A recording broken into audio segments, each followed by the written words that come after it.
I acknowledge the Deputy Secretary General of the African National Congress,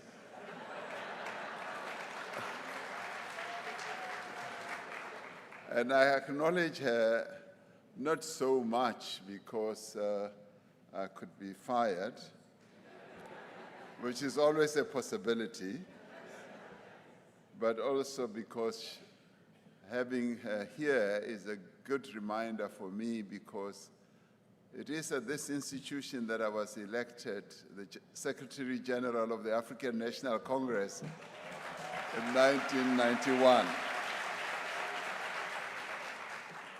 I can safely say that Ronald Lamola was not here. Julius Malema was not here. And the second one is a personal one. I often tell people that I'm a doctor by marriage. My wife graduated here.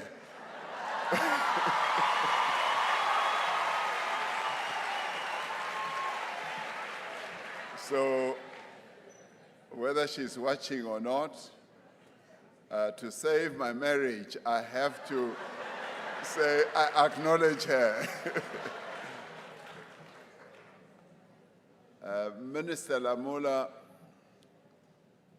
on a third one, stands a chance of being fired, because much as he's terrified of being fired from his position by the ministers of foreign affairs of the SADC countries, who I acknowledge with warm hands and a heart, he did not disclose, and he could be fired for this, that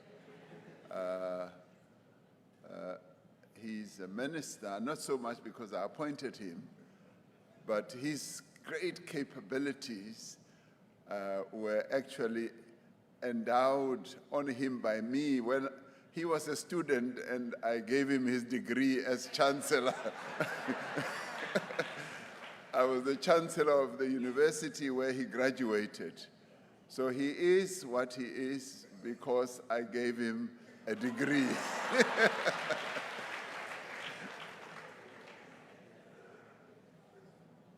Premier of province here in KZN and Vice Chancellor and Principal of the University of KwaZulu-Natal, Professor Nana Poku, and Your Excellencies, Ministers who are here present from our various SADC countries, and Your Excellencies, Heads of Missions, the Executive Secretary of SADC, Re Elias Makhosi, and members of the Secretariat, and the Mayor of eThekwini, my namesake, Cyril, Amakhosi, and traditional leaders who are also here present, distinguished academics, members of the diplomatic corps, and leaders of various political parties who are here, from the IFP, from the EFF, from the DA, and indeed from other political parties, leaders of business and organized labor, representatives of civil society, of women's formations, of youth movements, and more importantly, the students of this university who are here present. I welcome you and I thank you for being here, and I say clock it, clock it.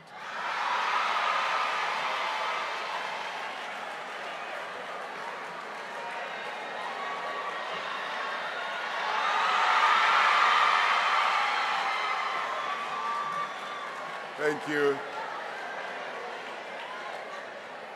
Now, as I go around the country, you young people, you teach me many things. One of the things that you have taught me, and it's not you, Ronald Lamola, or you, Julius Malema, who taught me Instagram. I was taught by other young people. And now you've taught me clock it. When I got home, my daughter showed me a video, and she said, "What were you doing?" I said, "I was clocking it." She said, "Who taught you to clock it?" And I couldn't disclose who taught me. So you taught me all these wonderful things, and thank you very much. You are making me feel a lot younger than I am. It is for me a great honor to address you on the eve of a gathering that brings to this city the leadership of our Southern African region, and particularly to talk about the theme that has been articulated over and over by a number of speakers. It is fitting that we should gather at the university because the future of our region will in the end be determined not only in cabinet rooms or in parliament chambers and summit halls, but also in lecture theaters, in laboratories, in workshops, and in centers of innovation. And more particularly in this university, the chair of the council or the vice chancellor was regaling me with the many attempts that are being made by this university to even launch rockets into space, and possibly one day even put a person on the moon. This is the excellence that I have come to realize resides here. So the future of our region is a future that will be determined in the lecture theaters of universities, various universities of our region, by young people, by all of you who sit there up in the amphitheater. It is fitting, too, that we should meet here in KZN. 120 years ago, a young man who was born and raised in the hills of this province stood before an audience at Columbia University in New York in the United States to deliver an oration that would resonate across ages, and more particularly across the various countries of our continent. In his speech, and his speech was quoted on a number of occasions by another giant of our African continent, Kwame Nkrumah. In his speech, this young man who grew up here in this province, he said the regeneration of Africa, and that was Pixlika Iksam Kaseme. He presented a vision of a continent freed from the shackles of colonial bondage and alive with human possibilities. It is a vision that has inspired generations of Africans as they strove to overcome the shackles of colonial bondage and to give effect to the promise of the liberation that we have won. In words that were both prophetic and moving, Pixlika Isakaseme said, "The brighter day is rising upon Africa. Already," he said, I seem to see her chains dissolved." More than 100 years ago, and the prophet that he was, he saw the chains that kept us bound dissolved, and it happened. But he continued, and he said, "I see her desert plains red with harvest, her Abyssinia, which is Ethiopia, and her Zululand, the seats of science and religion, reflecting the glory of the rising sun from the spires of their churches and universities. Her Congo and her Gambia, whitened with commerce, her crowded cities, sending forth the hum of business, and all her sons employed in advancing the victories of peace, greater and more adding than the spoils of war. Now, this description of a rising Africa truly lies at the heart of Vision 2050 of the Southern African Development Community, here where we live. Vision 2050 imagines a region that is vibrant, dynamic, and productive. It imagines a region where the borders drawn on colonial maps present no hindrance to the free flow of knowledge, of capital, of goods, of services, of people across and skills across our region. Vision 2050 imagines a region where all people, from the Cape of Good Hope to the banks of the Congo River, from the gleaming shores of Mauritius to the bustling ports of Angola, have food and water and security and comfort. It is a region whose people live healthy lives. That is what is envisaged by 2050, where they are educated, where they have skills and capabilities, and where they have decent work and sustainable livelihoods. The formation of SADC was necessary because the brighter future imagined by Pixlika Isakaseme could not be achieved by any one Southern African country acting on its own, as our Secretary of SADC said. Colonialism did not merely conquer our people and occupy our land. It deliberately fragmented our region.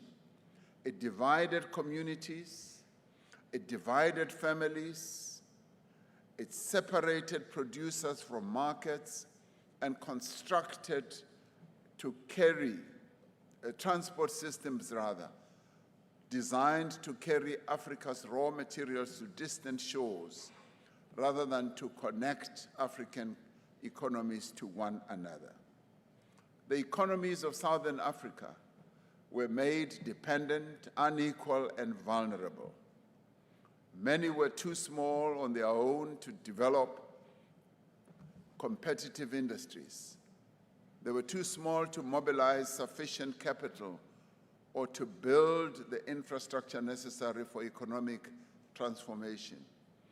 It was in response to this reality that in April 1980, the leaders of the independent Southern African states gathered in Lusaka to establish the Southern African Development Coordination Conference, the organization from which SADC later emerged. Their immediate objective was to reduce their economic dependence on apartheid South Africa. But their purpose went much further. They understood that political independence would remain incomplete without economic liberation. They recognized that the countries of our region shared more than geography.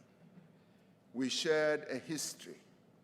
We shared a struggle and a common destiny. Our freedom was interconnected, and so too would our prosperity be. SADC was therefore formed to transform shared vulnerability into shared strength. It was created so that our countries could coordinate development.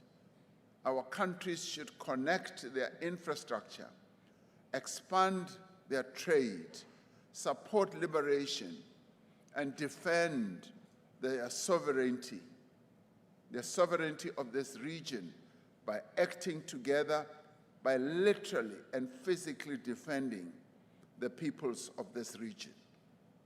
What began as solidarity in the struggle against colonialism and apartheid has evolved into a project of regional integration and economic transformation as well.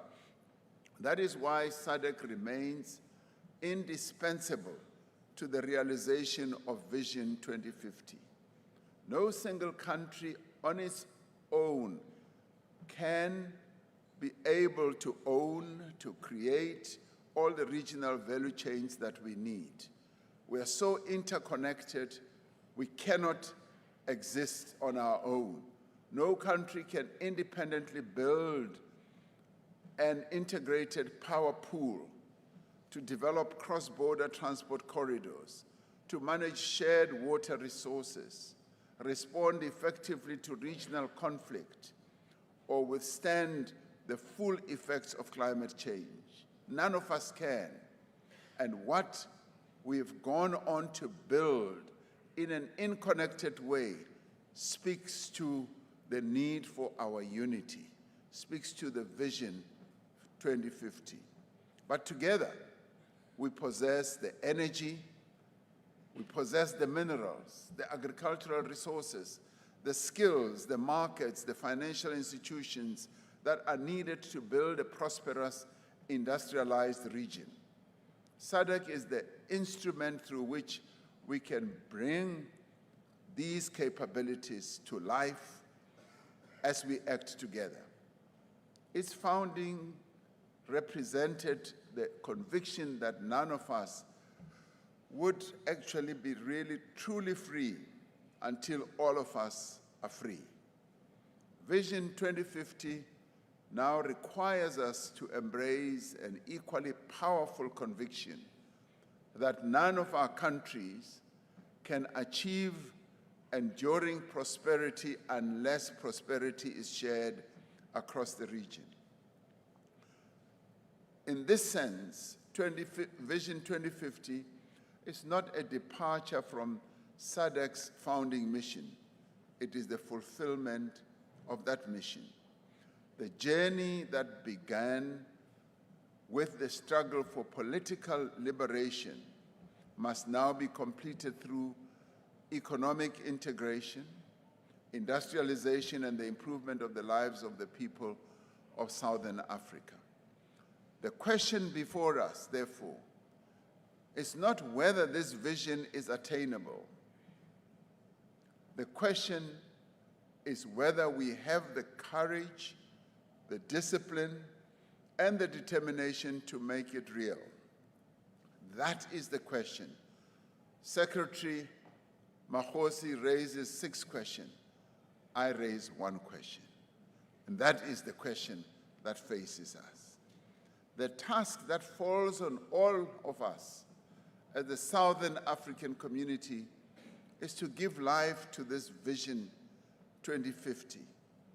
It is up to us to undertake the detailed planning and painstaking work to build a future that lives up to the people's expectations. Vision 2050 must be more than a statement of intent. It must become a program of action. It must shape the decisions that we take, the budgets that we adopt, the infrastructure that we build, the skills that we develop, and the institutions that we build and strengthen. Above all, it must produce results that can be seen, results that can be felt in the lives of the people of this region. All of us gathered here in this hall, and all those who live in the hills and the valleys, towns and the cities and the rural areas of our country that lie across the Southern African region, share a common destiny and therefore carry a shared responsibility to achieve Vision 2050. Among the founders of SADC were nations that were themselves having had to emerge from colonial occupation, were determined that all the people of our region be liberated from the oppression of subjugation.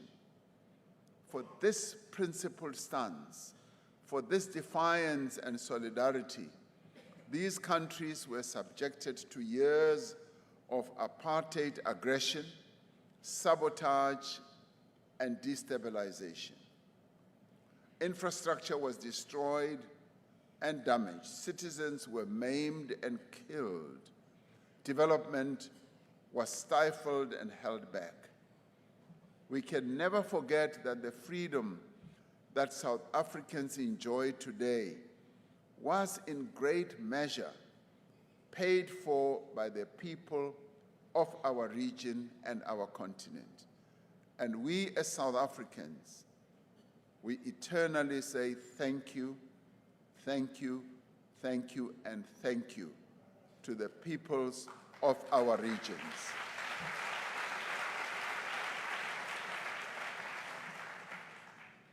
We never forget that this community, SADC, was founded as an act of moral solidarity. As SADC has evolved as an instrument of greater political, social, and economic cooperation, the principle of solidarity has remained its driving force. Since that gathering of visionary leaders in the 1980s, SADC has been at the forefront of progress in Southern Africa. It was vital, it was an important development. It was also pivotal in the struggle to end colonialism and apartheid in Southern Africa and to build vibrant democracies that give voice to the needs and the aspirations of our people. Through our community, we have built a free trade area. We have a Southern African power pool through which electricity moves across our various countries as though there are no borders. We have one-stop border posts at some of our busiest crossings that have reduced waiting times from days to hours. And we are going to build and develop more border crossings, one-stop border crossings, to enable the ease of the flow of business, trade, and people and services. We've introduced an electronic certificate of origin that enables a more seamless passage of goods between member states.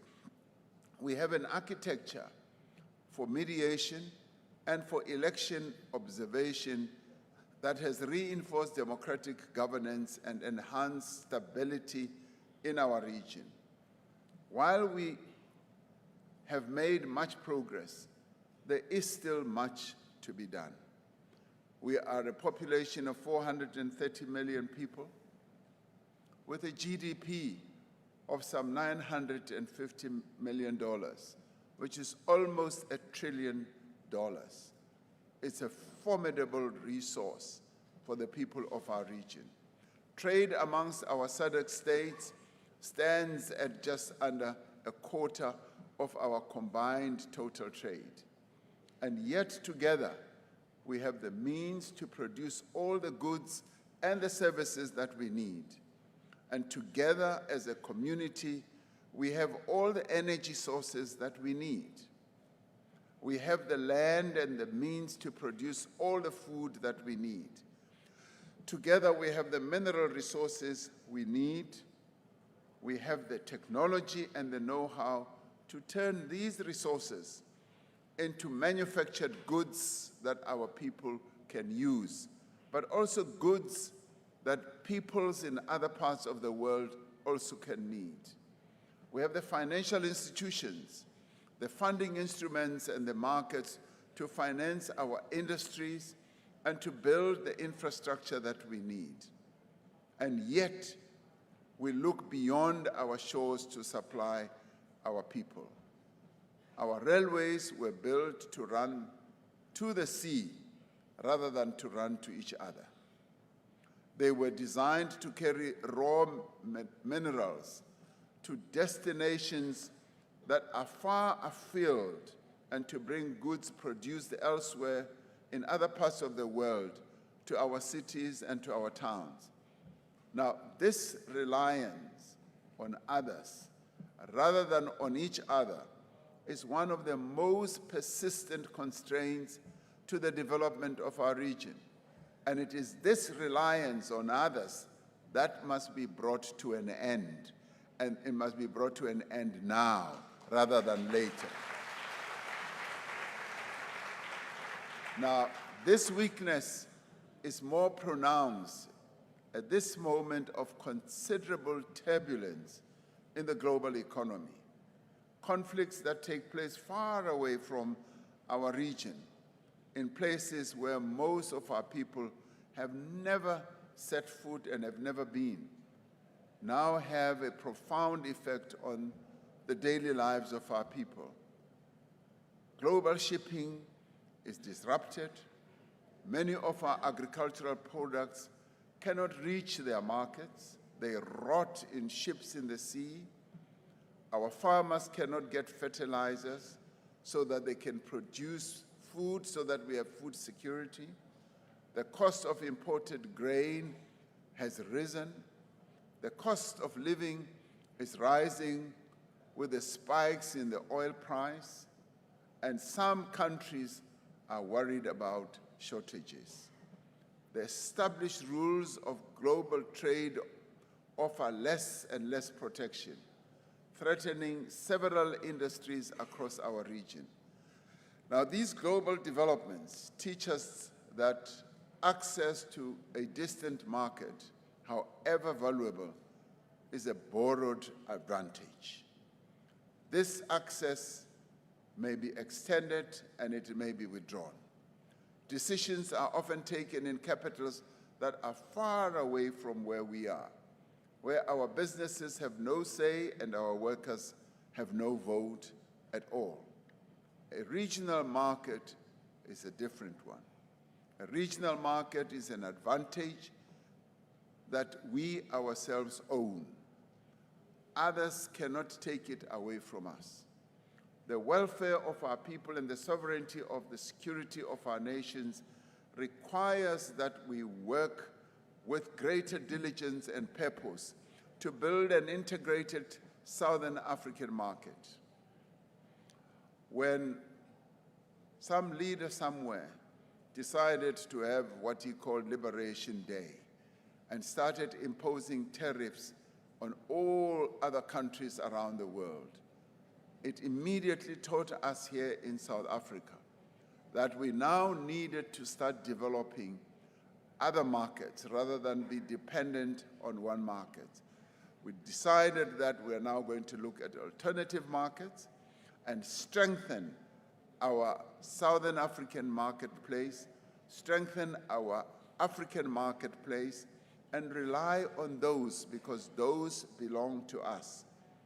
Because they must be a market in which the value and the benefits of trade are evenly shared, where we share together, where none of us will wake up one day and say, I am imposing 75% tariffs on the goods that you produce because I don't like your policies of integration or equity. No. It must be a market where all of us continue to operate underpinned by policies of equity, of respect, of recognition of the standing of each of our countries. And in doing so, our task is not to reproduce the industrial models that are pursued on other continents or in other times. Our energy mix is different. Our demographic profile is also different. Our comparative advantage in the minerals of the energy transition is unlike anything possessed by previous rapidly developing economies. This region holds a substantial share of the world's critical mineral resources. Many of the minerals that are dependent upon for energy transition are to be found here. We are the owners of all these critical minerals that the planet needs. And the sooner we make them realize that, the better. The sooner they realize that SADC is really the home of all these critical minerals, ranging from rare earth to lithium to all these other minerals, the more they will stand up and recognize that SADC counts for a lot in the coming world economy. But these minerals continue to cross our borders in raw form, truth be told. We export the ore and we import the battery. We supply an industrial revolution that is taking place somewhere else, and we then purchase the products of that industrial revolution at a price that is set by others. We need to use our own resources to drive our own industrial revolution. This is the time for us as Africa, as SADC, to drive the real industrial revolution, because we have products that are needed for the future. Our ambition should not be to catch up with other countries. Our ambition should be to build a regional economy that is unique to our circumstances, but that is also unique to our times. To build such an economy, we must firstly complete what we have begun. We must eliminate non-tariff barriers to trade. Suppliers should no longer have to wait for months for a license. Goods should no longer have to be inspected on one side of the border and then again on the other side of the border. Standards should be harmonized. Standards should be transparent, and they must be applied consistently. Through the declaration adopted at the 9th SADC Industrialization Week in this city a fortnight ago, our region has committed to the local processing of both critical minerals and agricultural products. We must turn that commitment into refining and smelting capacity that we must build here. It is rather sad that we mine ore here. We cut it on our trains, we put it on boats, and off it goes to other lands. And in no time, we then bring back that same ore in different form, and we buy it at a higher price.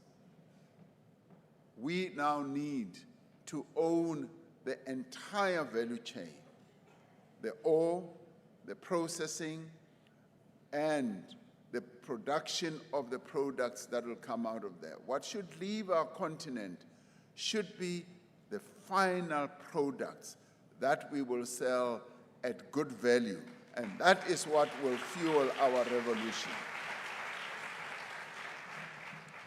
And yes, we often hear that, yes, we need more energy, we need more finance, we need to build the factories. And we do have those capabilities. And we have those capabilities that are different in all our 16 countries. Our 16 countries in the region must cooperate and clap together. And one can produce one portion of a product. The next one can produce another portion. The other one can display its capability of its young people to innovate and so forth. And all that can be packaged into the product that we will then cut out of our region to other places. And all of us then join in the value. That will be the defining clever moment that our region will have arrived at. We must turn our intentions into investments. Investments in regional electricity generation and transmission, investments into cross-border water schemes. We are already there, but we now need to up it. South Africa gets water from Lesotho, and now we are going to get the same water going to Botswana. We're now going to have rail systems that are going to crisscross this whole region. Already in the northern part of our region, there are huge and massive road networks and bridge networks and various corridors that we are building. We must invest in roads, in rail lines and ports so that we can move our processed minerals and manufactured goods around our region. The linkage between South Africa and Mozambique through the N4 line was one of the most defining development, inter-country development in the Southern African region. We cannot rely on others to fund these investments. We must do so ourselves. There's a lot of financial resource that we can tap and package ourselves, and yes, work with others so that we are able to finance some of these projects. Through the putting into operation of the SADC Regional Development Fund, we must mobilize the resources that are needed to drive the industrialization of our region and to build infrastructure. We must use the fund to reduce the cost of capital and more effectively share the risk. At the same time, we must stop the loss of the funds that we already have. Every year, our continent and our region tend to lose vast sums of money through illicit financial flows, through transfer mispricing, under-declared exports, as well as smuggling. We need more than funds. To build these industrial economies requires skills. We need institutions of learning that are able to build a regional pool of knowledge and expertise to which all member states contribute and from which all member states can draw. We need harmonized laws and regulations that enable greater investment and seamless execution. Now, the industrialization of economies will not be founded solely on our natural resource endowment.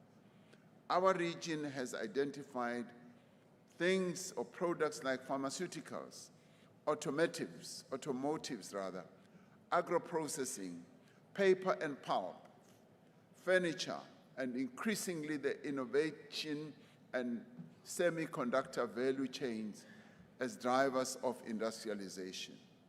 Now, these are the areas that we must go into. Years ago, I met a business person who said, Africa is replete with wild animals. And he said, you Africans, why don't you just forget trying to get into things like semiconductors and just focus on your animals? I said to him, are you mad? Are you truly, truly mad? And you think we live in the jungle?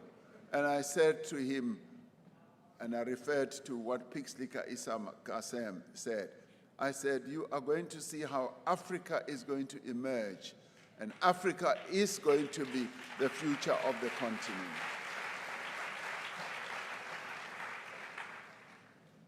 We now need to demonstrate, if not to anyone, but to ourselves, that we have the capability, we have the focus, we have the determination, and in areas such as pharmaceuticals, the case is especially urgent. We can no longer accept that we import almost everything that heals us. Now, I saw this during the time of COVID, when the AU, when I was chair of the AU, or when South Africa was the chair of the AU. During COVID, when we faced the most dangerous period in the lives of the 1.3 billion people on our continent, we found ourselves at a loss because we didn't have the vaccines. We had to go elsewhere to go and purchase vaccines. And even then, it was a dangerous time, a selfish time as well, because your more developed economy countries in the north had hoarded all the vaccines in the world. Even those that they did not need, they hoarded them and held them close to themselves. And when we said we wanted them, they would not even release them. And we had to get into major fights with them to finally get them to release the vaccines. That is when the penny really dropped, as they say. That is when it became a more serious realization that we actually do need to stand on our own. And as they often say in the past, black man, you are on your own. And we realize that indeed we are on our own. And that is when we said we now need to step up the whole process of manufacturing our own pharmaceuticals, our own therapies, our own vaccines, and our own personal protective equipment. Our answer must be health sovereignty, pursued in line with the Lusaka Agenda on global health initiatives. The establishment of a SADC pooled procurement mechanism is a welcome catalyst for accelerated industrialization in the manufacturing of health products. And this we tried and tested during the time of COVID, because all of our countries were running helter and skelter around the world, trying to get PPEs to start. And we were going all over. And it was a time when creativity came to the fore. We then forged and got a young person in Senegal to develop a platform and a system through which we could purchase PPEs at a very good cost. And we just needed to call a few heads of state, and they helped us. We put this platform together, and countries could then acquire their PPEs at a much cheaper rate. The same thing then started happening with the vaccines.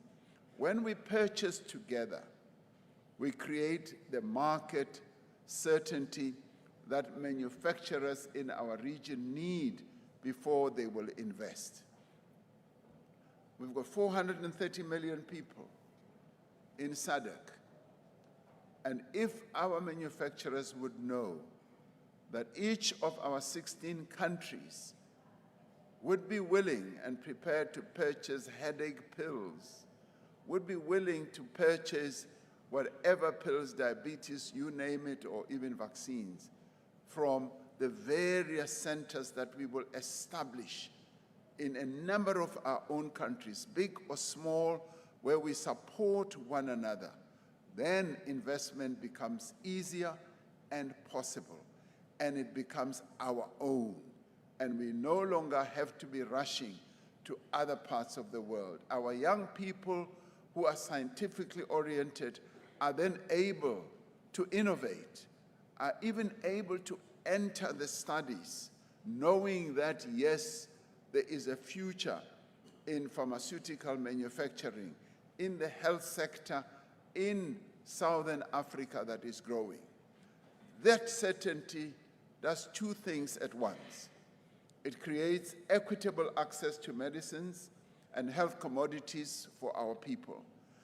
And it creates jobs. It cultivates expertise, and it stimulates industrial activity here at home in our 16 countries. A region that supplies the world with the minerals of the future should not have to wait upon the world for its medicines.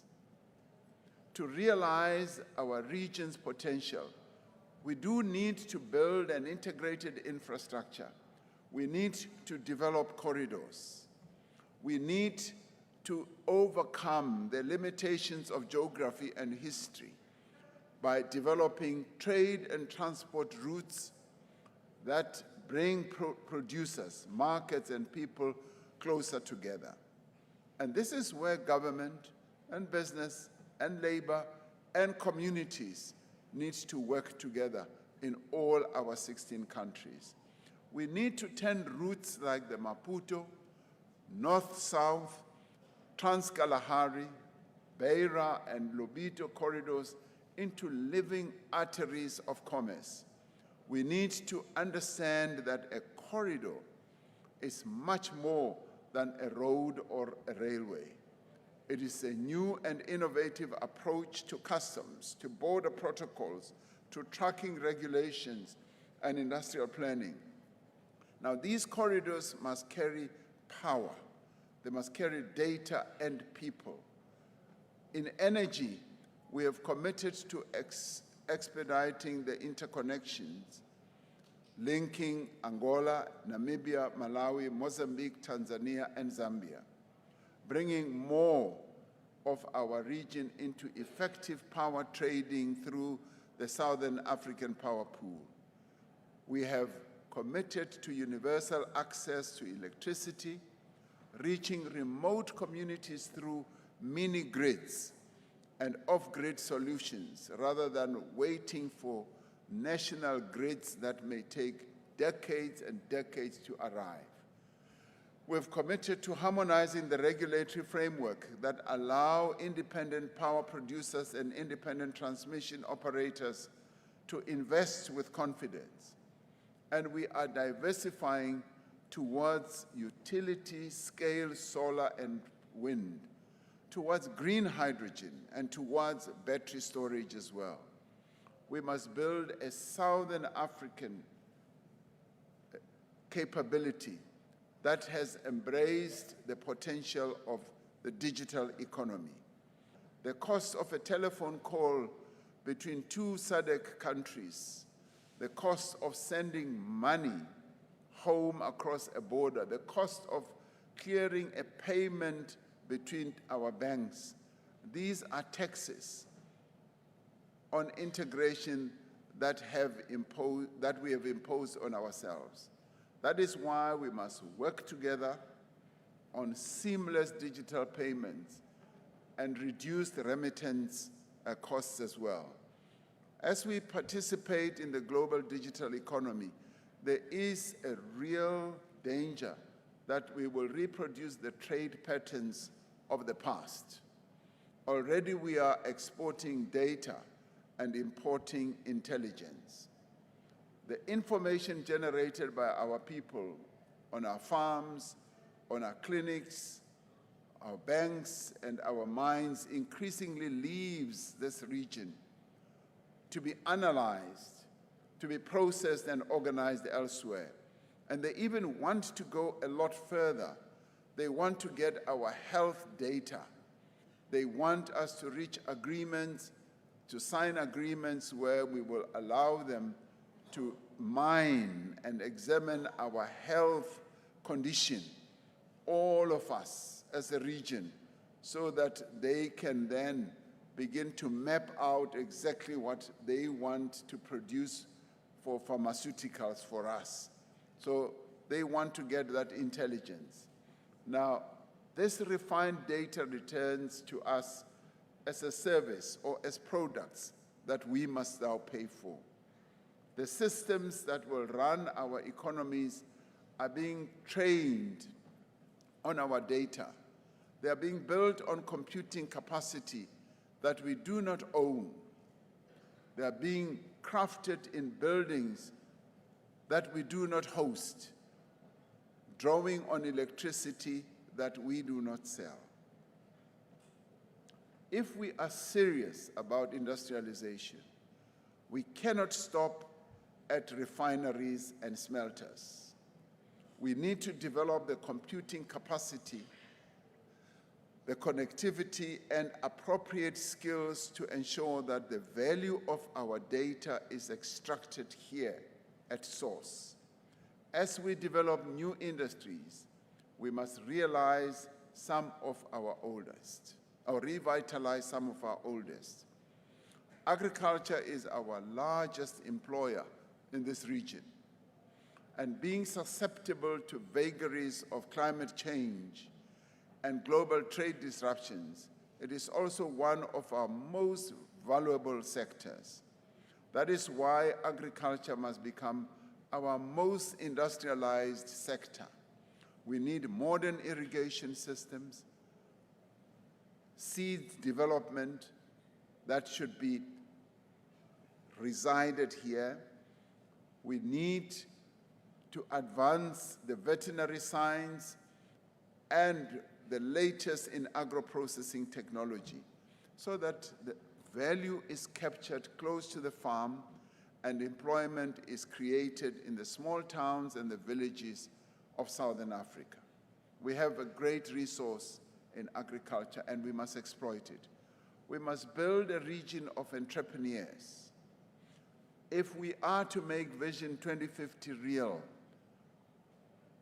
Southern Africa must develop more and more entrepreneurs, capable entrepreneurs who are going to be innovative and creative and build serious businesses. Access to large regional markets is of little use to an enterprise that cannot obtain working capital, that cannot meet an export standard, and that cannot discover who in the next country wishes to buy what it makes. The development of medium, small, and micro enterprises must be treated as core to industrial policy. Southern Africa's industrial revolution will ultimately not be driven by the large conglomerates of the past that are listed on some stock exchanges. It will be driven by tens of thousands of small and medium-sized businesses that bring innovation, that are agile, that are youth-led, that are women-owned, that are competitive, and that are able to play a critical role in the economies of our 16 countries. This matters most of all, to the women and the young people of our region. Around 40% of the people of this region live below the poverty line. Most of these are women and young people. Many of them rely on small, medium enterprises for income and survival. Yet women who build businesses still meet a lot of barriers. They struggle to own and use productive assets. They are excluded from finance. They cannot reach markets. They are locked out of the procurement systems. In South Africa, the Women Economic Assembly has been established as a women-led platform to secure procurement opportunities, both from the public and the private sector, for enterprises that are owned by women. And I wish we can spread this to various other countries so that we put the women of our region on a much upper platform so that they can succeed, they can run successful enterprises, and they can show leadership. And I see that there are a number of women here who are not yet even aware of that. Now, drawing on this experience, we should work to strengthen small enterprises by mobilizing a wider range of financing institutions. We should draw them into the regional value chains through a policy environment that opens markets. Vision 2050 makes the fundamental point that there can be no meaningful regional integration if it leaves out half of our people. And that half of our people are the women of this region. And they cannot be left behind. They cannot be left behind. Now, in a region with abundant natural resources, our most precious asset is our people. Our population is young and growing. More than half of the people in our community are under the age of 30. That already tells you what the future portends. This is our greatest strategic asset, not only because they can clock and clock, but because the future belongs to them. They are the engine of our region's future. But a demographic dividend is not conferred by numbers alone. It is a dividend that is earned through deliberate and sustained investment. It is earned by enabling young people to gain knowledge. And by knowledge, I mean knowledge that is needed for the economies of the future, for the industries of the future. It is no use for young people to be learning about things that drove the economies of the past. It is no use.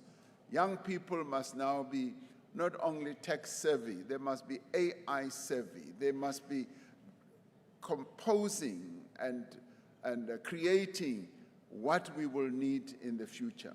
Now, across this region are young people who did everything that was asked of them.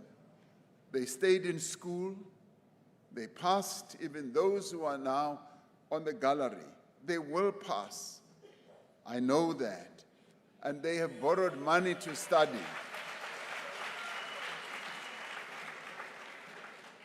A number of them have borrowed money to study. Some of them get funding from the state, but now too many of those young people sit at home with a qualification and with no employment. Youth unemployment is one of the greatest threats to the stability and the cohesion and the progress of every country in our region. Nearly every country in our region has exactly the same challenge and problem that we have here in South Africa. And it is one of the foremost obstacles to the realization of Vision 2050. If we are to progress, we need to create economic opportunities for young people. Our schools, our universities, and our technical institutions, vocational colleges, and research institutions are essential instruments through which we enable our young people to realize their potential. But these institutions are only as effective as the foundation on which they are built. It is a foundation that is established in the earliest years of the lives of our youth. A child whose growth is stunted carries that loss for a lifetime. No university can adequately reverse or undo it. No industrial policy can properly compensate for it. Under the human and social capital development pillar of Vision 2050, we must scale up our investment in maternal health and in early nutrition until stunting has been eradicated from this region. Yes, we do have stunting of children in this region. We must ensure that all children have food, water, and shelter, that they are kept safe, and that their development needs are met on an ongoing basis. We must follow these efforts through into adolescence. These are the years in which we must invest in the skills of this century, in digital literacy and in health services that a young person can use without fear or shame. These are the years in which we must confront with what needs to be done in a young person's life. We must also deal with other challenges that are also experienced in this region: child marriage, teenage pregnancy, and a digital divide that leaves young rural people behind. Each of the barriers that we remove adds to the productive capacity of our economies. Vision 2050 cannot be achieved without a healthy population. We seek a harmonized regional health system in which the standard of care that a person receives does not depend on which side of a border they happen to live. Our region still carries far too heavy a burden of maternal, neonatal, child, and adolescent death. Most of these deaths are preventable. They cannot be acceptable. The withdrawal of official development assistance that has exposed how much of our health provision has rested on decisions that are taken elsewhere.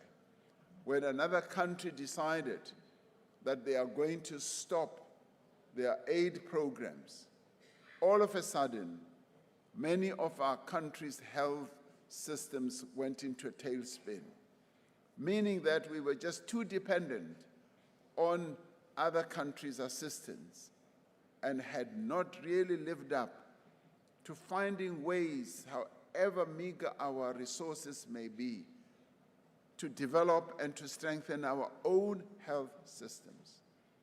If we are to achieve health security as well as sovereignty, we need to realize our commitments under the Abuja Declaration to allocate at least 15% of our national budgets to improving our healthcare systems. The COVID-19 pandemic taught us that no one is safe until everyone is safe. It taught us that disease does not respect borders. I pause here for a minute and want to applaud this university for the absolutely sterling work that it did, not only for South Africa, but for the continent during the period of COVID-19.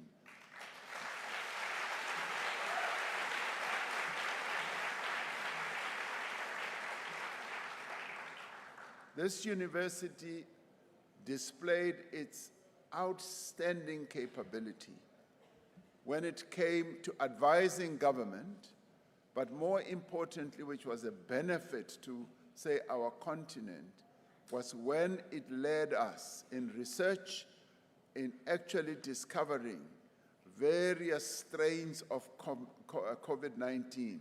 You may recall that Omicron variant of COVID-19 was identified and developed by researchers at this university, and we were the first in the world.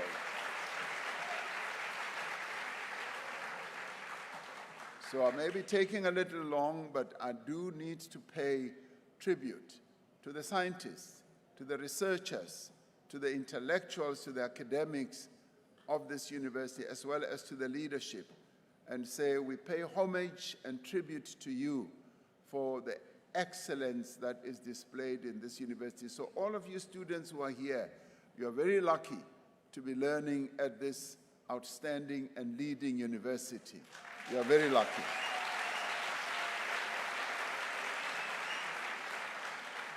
So going on, as a region, we must engage robustly with one voice in the reform of the global health architecture. Health security is very important to all of us, and you only realize it the day you are sick, that we needed to have good health security. The people of this region will not reach their potential for as long as division and discrimination remain. We must break down the barriers of race, of religion, and of tribe.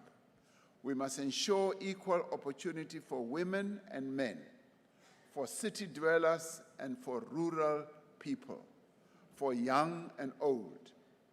Yet there can be no equality between men and women for as long as women are not safe. Across our region, gender-based violence and femicide wear different faces, but have the same root. This is a pandemic that has roots in attitudes, in institutions, and practices that denigrate and discriminate against women. Our collective response must focus on prevention, support for survivors, stricter laws, improved prosecutions, and economic empowerment of women. our response must be comprehensive in defense and in respect of the women of our region. We must respect the women of our region.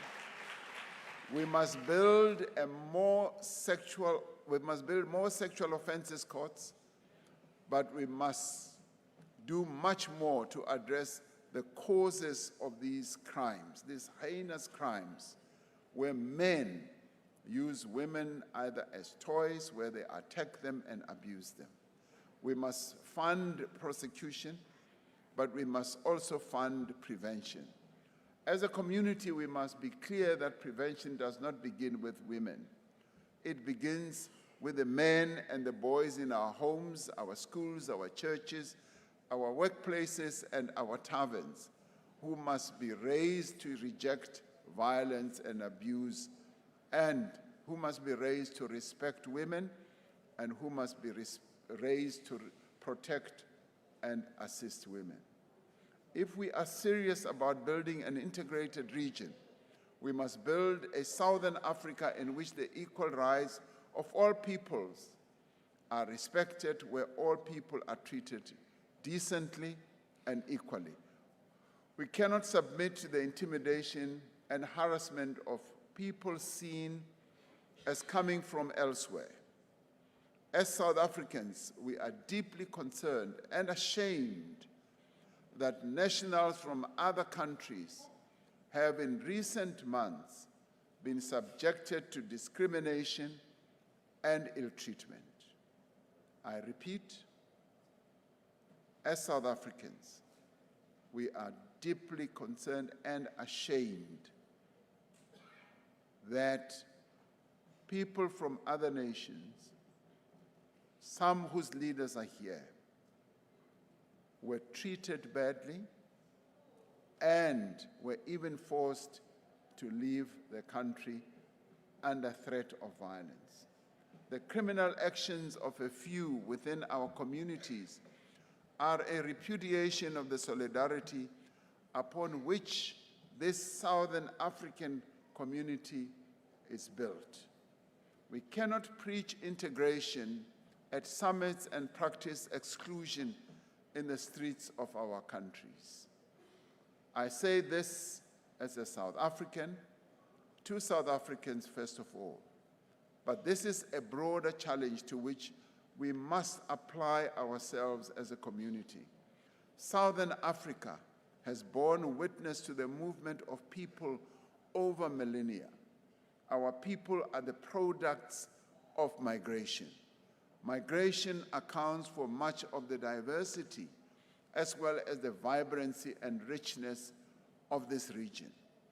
You just have to move to our various countries in Southern Africa, and you will find people speaking almost similar languages that you find in each of our countries, meaning that we are one people, meaning that we have moved across our region with ease. Now, as we work towards Vision 2050, we should seek a region in which people are able to freely move according to established principles, protocols, and laws. This means that we must work together to address the conditions that drive migration.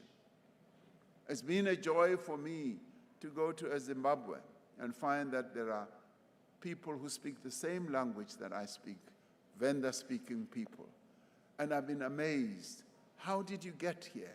And they ask, how did you get to where you come from? So that is the beauty of the richness of our region when it comes to where we all live and where we all come from. We need to work together to address conflict, instability, governance failure, poverty, and social discord. And we need to create equal economic opportunity and build inclusive institutions of governance. We seek a region where people move out of choice, not out of desperation. None of what we seek for our region is achievable without peace. Investment does not flow where there is conflict. People's basic social needs cannot be provided for in a war zone. An economic corridor cannot operate where territory is contested. The situation in the eastern DRC remains the gravest test of our collective resolve in Southern Africa. Millions of fellow Africans have been displaced, have been killed. No, thousands of them have been killed, but millions have been moved and displaced. A country of extraordinary mineral wealth has become a site of conflict and suffering. Soldiers from our community were deployed to support efforts to achieve peace and stability. They served with courage, with dignity and commitment. Some did not return home. We pay tribute to those who gave their lives for peace. We owe it to them and their families and to the people of the DRC to continue to seek a peaceful resolution to a conflict that has caused much destruction and hardship. In Mozambique, we welcome the progress that is being made, the inclusive national dialogue, and the signing of the political commitment that underpins it. In Madagascar, our panel of elders under the leadership of former President Joyce Banda has undertaken several missions in support of a process that must be Malagasy-owned and Malagasy-led. This community records its gratitude to her and also to the envoys that she works with. Our task is not to prescribe outcomes to the people of any member state. It is to hold open the space within which they may determine their own future. And in support of this principle, we must ensure that our election observation missions are adequately resourced and permitted to report plainly. We have established institutions of accountability that must be strengthened and must be allowed to do their work. The achievement of Vision 2050 depends in large measure on the effectiveness of our response to changes in our climate. Our region is increasingly subject to successive seasons of drought, of cyclones, and of floods. Our meteorological services warn of a growing El Nino effect in the coming season. That means reduced harvests, lower exports, pressure on our currencies, a higher cost of living, hunger amongst our people. Yet while we confront drought at one moment, we suffer catastrophic floods at another moment. We need to be ready for this. Homes, clinics, bridges, and roads and rails are usually just swept away, and we have to start all over again. Lives are lost and livelihoods are destroyed. We all know the destructive effects of changing climate. In April 2022, these very hills here in KZN were struck by floods that took more than 400 lives, destroyed homes, and closed the port on which this region depends. Resilience must therefore be built into every endeavor that we make to install infrastructure. We must strengthen the SADC Humanitarian and Emergency Operations Center so that our response is regional, but it must also be immediate rather than national and belated. We must act before a disaster strikes, rather than scramble for assistance after it has struck. We must develop a common position on loss and damage and speak with one voice on international forums. We are least responsible in this region for the climate damage that is taking place around the world that is having an effect on our region. So therefore, it requires that when we go to international forums, we must speak with one voice and be able to articulate a very clear message about what climate damage is doing to us. Let me return in closing to the vision of Pixley Kaisakasen. He spoke of chains dissolving, of arid plains turning red with harvest, of African cities becoming seats of learning and of science. And he declared that the brighter day was rising upon Africa. As we gather 120 years later, we should define the meaning of the brighter day. We should also be able to see exactly how this is having an impact on a rising Southern Africa. It should mean a refinery, not only a shaft.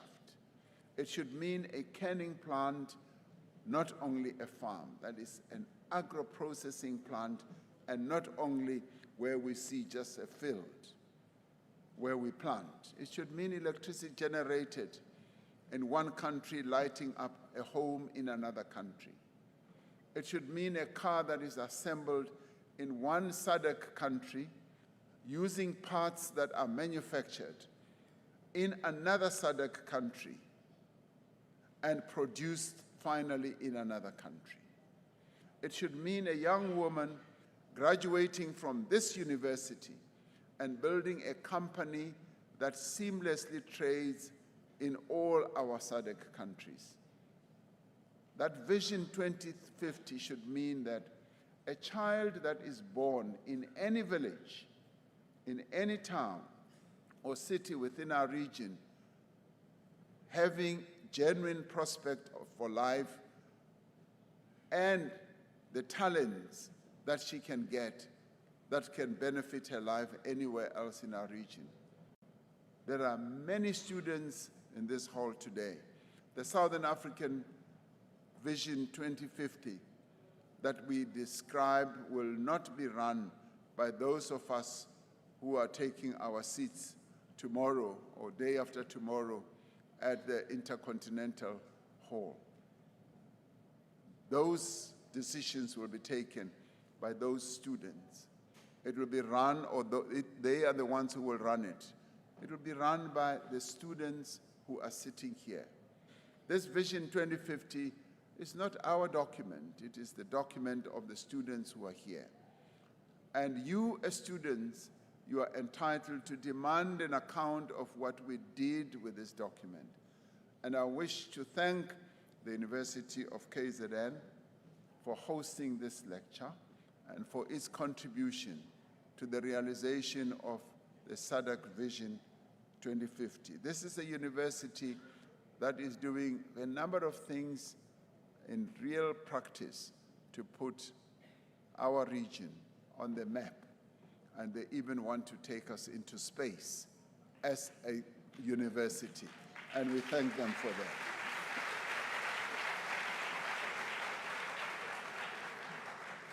Yes, I should say they are developing rockets that they want to shoot into space, and they are doing a great job.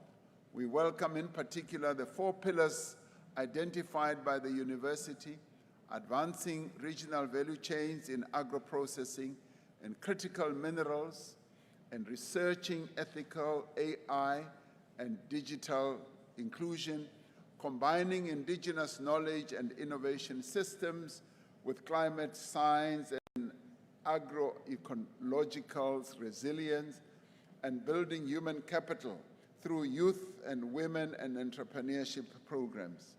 Oh, that's quite a lot.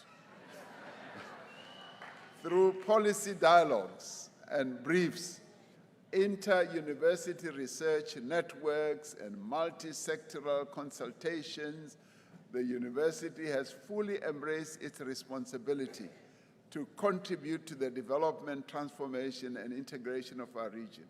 Now, this is university speak. This is what they wanted me to say, and I'm saying it.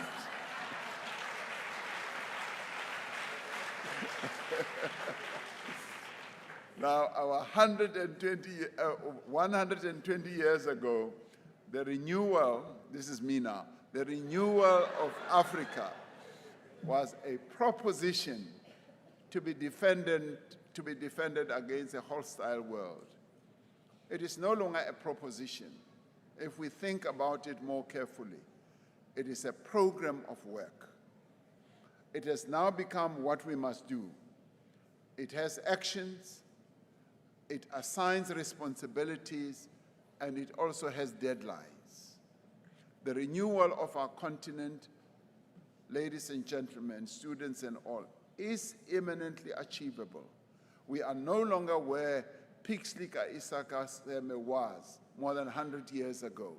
100 years later and more, we are now in a new era, and we can see exactly what he prophesied about being achievable.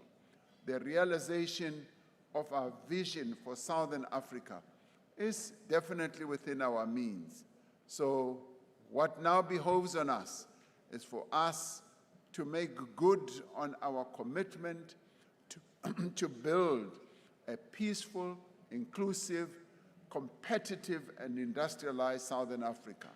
So let us become a place where all citizens, regardless of place or circumstances, may enjoy sustainable economic well-being, justice, and freedom. So the work is cut out for us. All we need to do is to go out and do the work. Students have their role to play. We as politicians have our role to play. Business leaders, academics have their role to play, and everyone has their role to play. So I thank you. I thank you for giving me this great opportunity of being at this great university of our region. Thank you very much.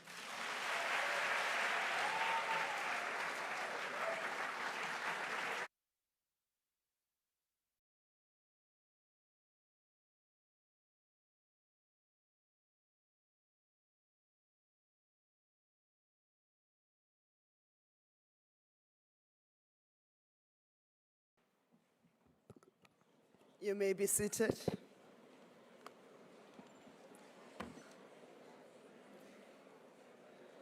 Inkomu, Mr. President, the student would say, you have clocked it, let's do it. He has clocked it, clocked it. I'm not saying it, let's do it. He has clocked it, he has clocked it, he has clocked it. Mr. President, I was sitting next to the Ministers of Foreign Affairs because Minister Lamula, as the chair of the Council of Ministers, delegated me the responsibility of working with the Ministers of Foreign Affairs, albeit for a short period, and he has tendencies of taking over when he thinks I'm not delivering properly. And the Ministers of Foreign Affairs have whispered to me to say they have the determination, the tenacity, and the capacity to drive the execution of implementation plans and targets for Vision 2050. With that, we thank you, Mr. President, for the lecture.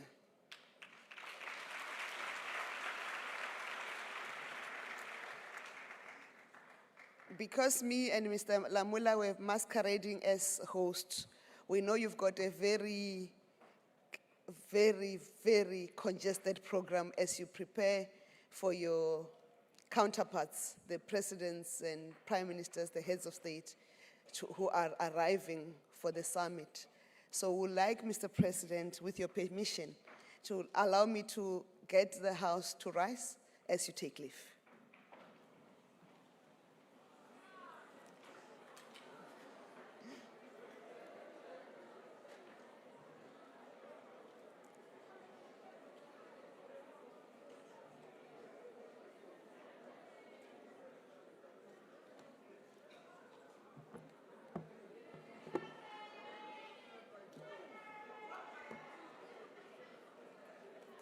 As we are waiting for Mr. President, as he's still greeting, there is another leader of a party which is represented in Parliament. Is my colleague Minister Mzwanele Nyonso of the Pan-Africanist Congress.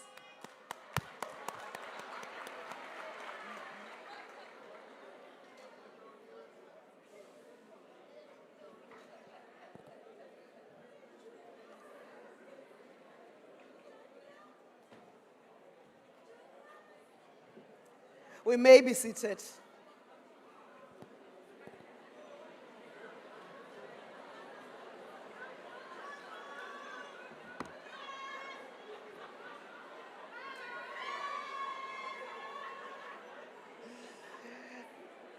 Ladies and gentlemen, allow me to give you an opportunity to be serenaded by the band as you stretch, because we are going to go to the next session, which is a panel discussion. And the panel discussion will be led by Ms. Nozipo Shabalala, who's going to be moderating it today. And they are going to discuss what will move us beyond broad aspiration towards practical questions of financing, institutional capacity, infrastructure, industrialization, trade, skills, innovation, accountability, and citizen participation. We also hope that this discussion will contribute ideas that can travel beyond this auditorium into classrooms, boardrooms, communities, government institutions, and regional processes. Ms. Chabalala will then introduce her panelists when she comes over, but now let's have the band entertaining us. Thank you.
Thank you.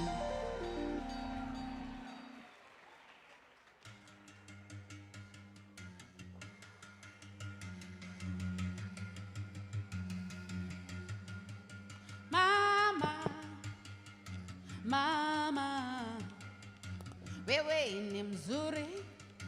Mama, wewe ni mkarimu. Mama, oh mama, oh mama. Mawubona inwele zami zincome ngoba zinhle. Mawubona inwele zami zincome ngoba zinhle. Mawubona ibala lami lincome ngoba lihle. Mawubona ibala lami lincome ngoba lihle. Ibala lami, hey, lihle. Amabele ami, shake, mahle. Ah, ifika yami, hey, inhle. Ah, isinqe sami, oh, sihle. Ukuhamba, shake, kuhle. Ah, isitho sami, ah, sihle. Ibala lami, ah, lihle.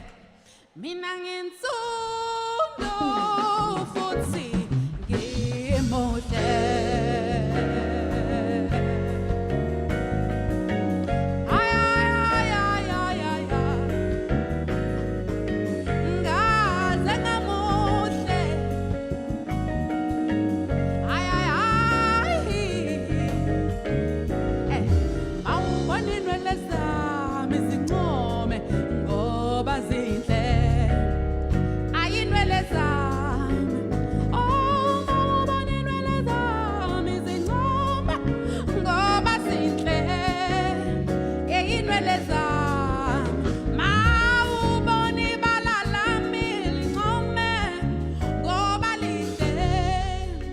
Oh ibala lami, oh ibala lami lihle. Oh amabele ami amahle.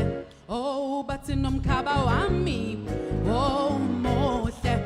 Oh bathi nesishwapha sami awusihle. Bathi nopete lwami, pete lwami luhle. Mina nginsundu futhi ngimuhle.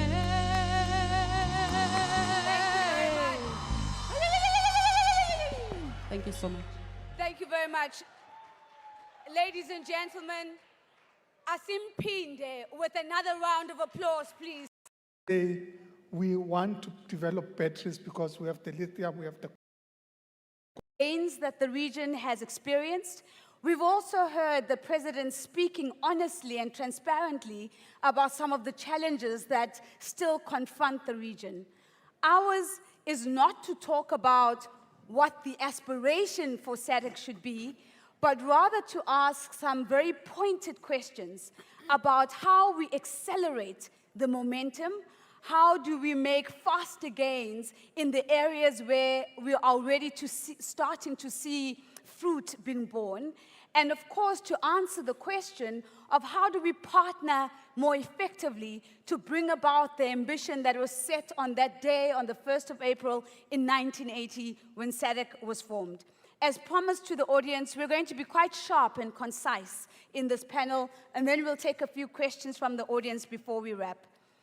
Minister Tao, I'd like to start off with you and to invite you to give us some directional guidance by asking you the question, if you could identify 2 or 3 big shifts that you think would have a marked impact on industrialization in the region, on improving trade in the region, but also in strengthening the value chains in the region, what would be those 2 or 3 things that are not only relevant for this conversation, but for everyone else who carries the mandate for SADC and Vision 2050? Thank you very much, Nozipho, and good afternoon. Firstly, let me say that the issue of infrastructure remains critical, and this relates to logistics infrastructure. The reality is that we don't have adequate rail networks that are integrated, road networks that are integrated, ports, and mechanisms that enable and facilitate trade. But when we're talking about infrastructure, we're also talking about economic infrastructure. Sure. So one of our initiatives in terms of our revised spatial industrial strategy or special economic zones policy is the introduction of cross-border economic zones. So cross-border special economic zones where we can be able to collaborate with sister countries in the region to build economic infrastructure that enables and facilitates industrialization. And many sister countries say to us, particularly South Africa, we can't continue having South African products on our shelves without South African industrialists investing in our economy. So we also want to look at you as investors in our economy and not just as people that trade in our economy. So when we develop this policy, we're also responding to the reality that we have to grow together to enable regional integration. The second issue is about demand aggregation, if you like. And I'm saying demand aggregation because in reality, our own small economies are not large enough to enable us to be competitive in industries that we want to participate in. You know, South Africa produced one of the first electric cars. But now we're importing electric cars. We're importing electric cars because there wasn't enough demand in South Africa, in SADC, and on the African continent that enables that to be competitive as an industry. So if you don't have your own demand and you're going to depend on someone else's demand, you're going to be limited. I mean, part of the reality is that if you say we want to develop batteries because we have the lithium, we have the cobalt, etc., but we don't buy electric cars, so we're trying to produce for somebody something that we ourselves don't consume. So if we're able to aggregate demand, I think that would help us. And the last point is around supply chain integration.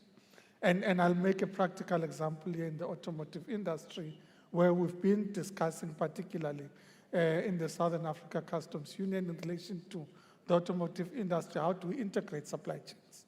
How do we ensure that, for example, copper wiring happens in Botswana for the car that's manufactured in KZN? How to ensure that the upholstery and seat manufacturing happens in Lesotho?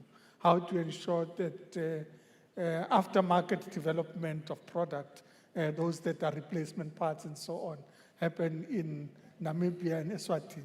In that way, you're talking about real integration that's not theoretical. It's about saying to individual industrialists and to companies and sectors, where are the opportunities where this can practically happen?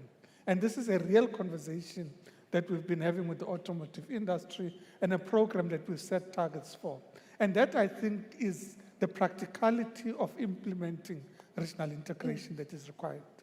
Minister, before I move on, just very quickly, if we take these 3 high-level points that you've given us, a focus on logistics, economic zones, ensuring that we're investing across the region so we're growing together, demand aggregation so that we're more competitive, but also seeing a real integration of supply chains. Let's imagine we are reconvening here at UKZN 10 years from now. What would you want to see as a definitive change in the productive economy of the region that you think would be evidence that we are well on our way towards Vision 2050? Most important is industrial capability. Sure. It is industrial infrastructure. But industrialization also happens at the back of innovation and research. So we need to build capability in the region for us to be able to produce the products here. We need to be able to do the research. So we can't always depend on somebody coming and saying, we've identified the critical minerals in your region, we know what we want to do with them, can you sell them to us? And then we start saying beneficiation and so on. It must be that we integrate the work that our universities, our research centers are doing to enable us to leverage off the intellectual capability that we have to be able to grow. So for me, what's important is that we need to be able to develop own product and invest in the infrastructure, therefore have industrial infrastructure that enables industrialists to invest and that enables products to be produced on the continent. Thank you very much, Minister. And I certainly see some of the students leaning in, because I think that point really speaks to their opportunity to not just be beneficiaries of a Vision 2050, but to be active architects in the creation of and the implementation of that vision.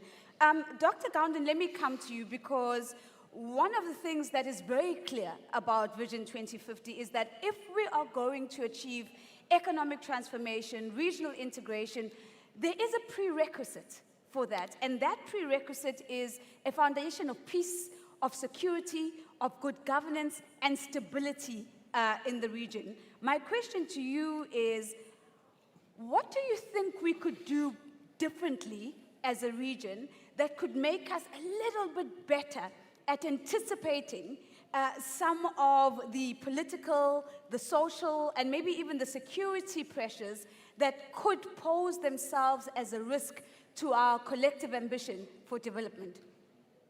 No, thank you very much, Nozipo. Firstly, let me say that I think many of the speakers who came up here, including Minister Ntshavheni, said they were worried about losing their jobs. I'm not too worried about losing my job, but I'm worried about being arrested here. You know, the last time I stood on this platform was 1985. It was the state of emergency. I was the president of the student council at this university. And I was addressing thousands of students. It was a very emotional day when they announced the state of emergency, and the apartheid security police was outside waiting to arrest us. I see some of my colleagues here who were also arrested and spent a long time in detention.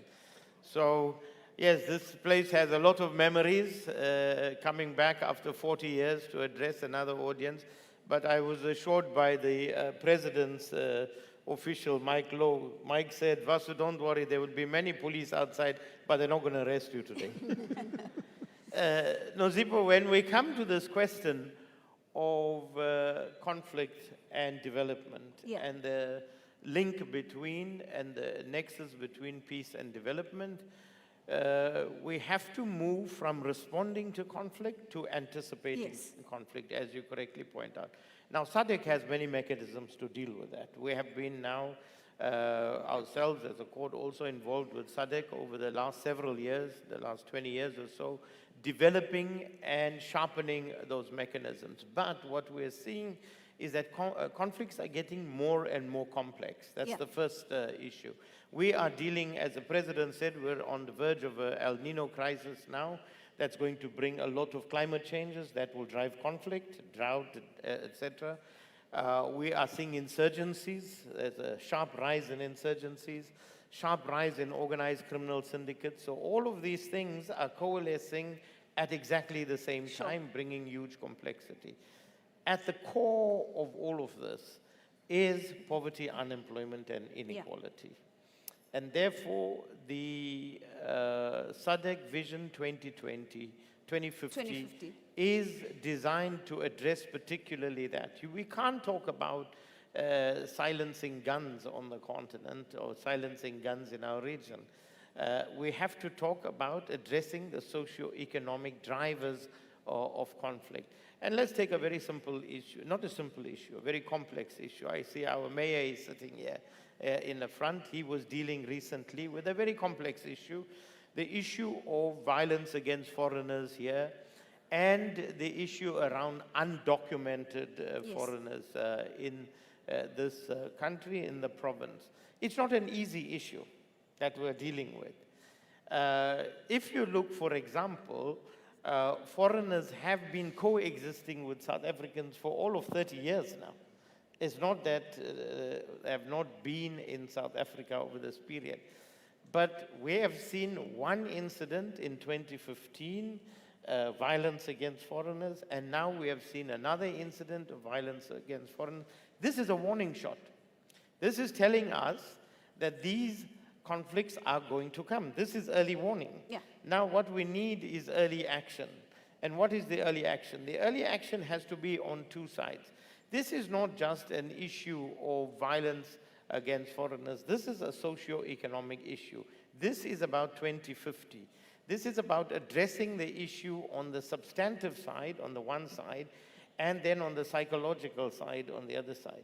So if we're talking about identity, because this is a question of identity, then we need to move away from narrow identities. What 2050 talks about is evolving a broader political identity of a region, not the narrow identities. We're talking about not 9 economies that SADC started with. Sure. We're talking about 16 economies. 16 economies that can't be competitive unless they become one regional economy. Becoming one regional economy means that we must move away from the migration through desperation to mobility through opportunity. And let me end by saying, how do you deal with that? So 2050 will deal with that by addressing the deep structural questions. That's what Minister Pakstau is talking about when he talks about industrialization, when he talks about transport corridors, etc. That's to address how do we stimulate our economies and how do we create employment, etc. The second issue I want to address, and I'm very happy that the students are sitting here today also, because this university produced also another individual here at the medical school in the late 60s and the early 70s called Stephen Bantu Biko. Yeah. Now, the president has left, but the president himself was a member of the same organization, working alongside Stephen Bantu Biko, the South African Students' Organization, SASO. And Stephen Bantu Biko came up with a philosophy, the philosophy of black consciousness, to deal with the hierarchies and fragmentation of identities that apartheid had created, and tried to bring people who were on the other side of what they called white or non-white, and said, no, we need to not be known about anything. We need to bring back our dignity and create an identity called black consciousness and raise our consciousness as black people. Now, I think the challenge for us today, when we are talking about one political community, is how do we move from a philosophy of black consciousness to a philosophy of African consciousness? Got you. What does it mean to be an African? That's the challenge, and I'm putting that challenge to the students that are here. We were all children of black consciousness. This is where we came from. You are children of African consciousness. So you need to think about how do you create this philosophy of African consciousness? How do you as young people, because when we stood here in this university as students, the same age as you were, we were seized with this idea of what underpins our existence. You need to be seized with what underpins your existence. Tomorrow, you can't be successful if you're only South African. You will be successful if you're African in a broader political context. So the challenge for you, how do you evolve a philosophy of African consciousness drawn from the transition of black consciousness to African consciousness? I do think that deserves a round of applause. It certainly does. And I think you've given a thesis question to some of the students who might be in their masters or even looking at their PhD studies. But you've also put a bit of a challenge, because I know that, Dr. Nadvi, you're a political scientist in essence. And so as Dr. Gounden talks about this idea of a political identity anchoring the region, that must resonate with you at some level. But the question I want to bring to you really sits, again, goes back to Vision 2050. When we look at that point of arrival, it won't just be because institutions have delivered programs. That's not the success indicator for Vision 2050. Instead, it will be whether people have actually experienced the benefits of regional integration in their everyday experiences. So the question to you is, how do we make Vision 2050 and regional integration more meaningful and more tangible for people in this region.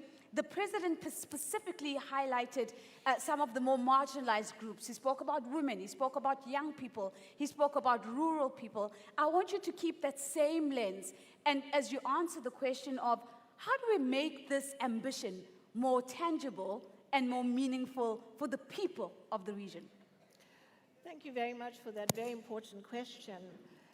You have to take the program to the people because you have to have a bottom-up approach. If the people are not involved in the benefits that they are supposed to be getting, you're not going to get very far. So therefore, it's very important to have this bottom-up approach where whatever policies exist, whatever programs there are that SADC is creating, it involves the people on the ground. Now, let me give you an example. Basically, when you have, for example, community-based organizations, a lot of them out in the rural areas or in townships and just across the region, they are the ones that are working on the ground to deliver the substantive programs. Women, for example, who need support, youth, young people who need assistance. So there has to be a dialogue and a connection between the SADC level of, the government level and policy, which translates into deliverables. It can't just be wonderful ideas on paper. So, for example, Pillar 3 talks about the development of human and social capital. And so that is what is meant by that. You've got to link it to the people on the ground. There are a lot of organizations that set themselves up because they see there's a need in the community, there's a gap. There's a need for example, a creche in a village, or a need for a women's organization for women to be able to support themselves, and so on and so on. So communities come together and they create these organizations. But in order for them to be sustainable, in order for them to be able to deliver on the services or the programs that they have, they've got to get funding, they've got to get support. So integration means that you've got to have people-to-people connection. How wonderful it would be for us here in South Africa to be able to connect to,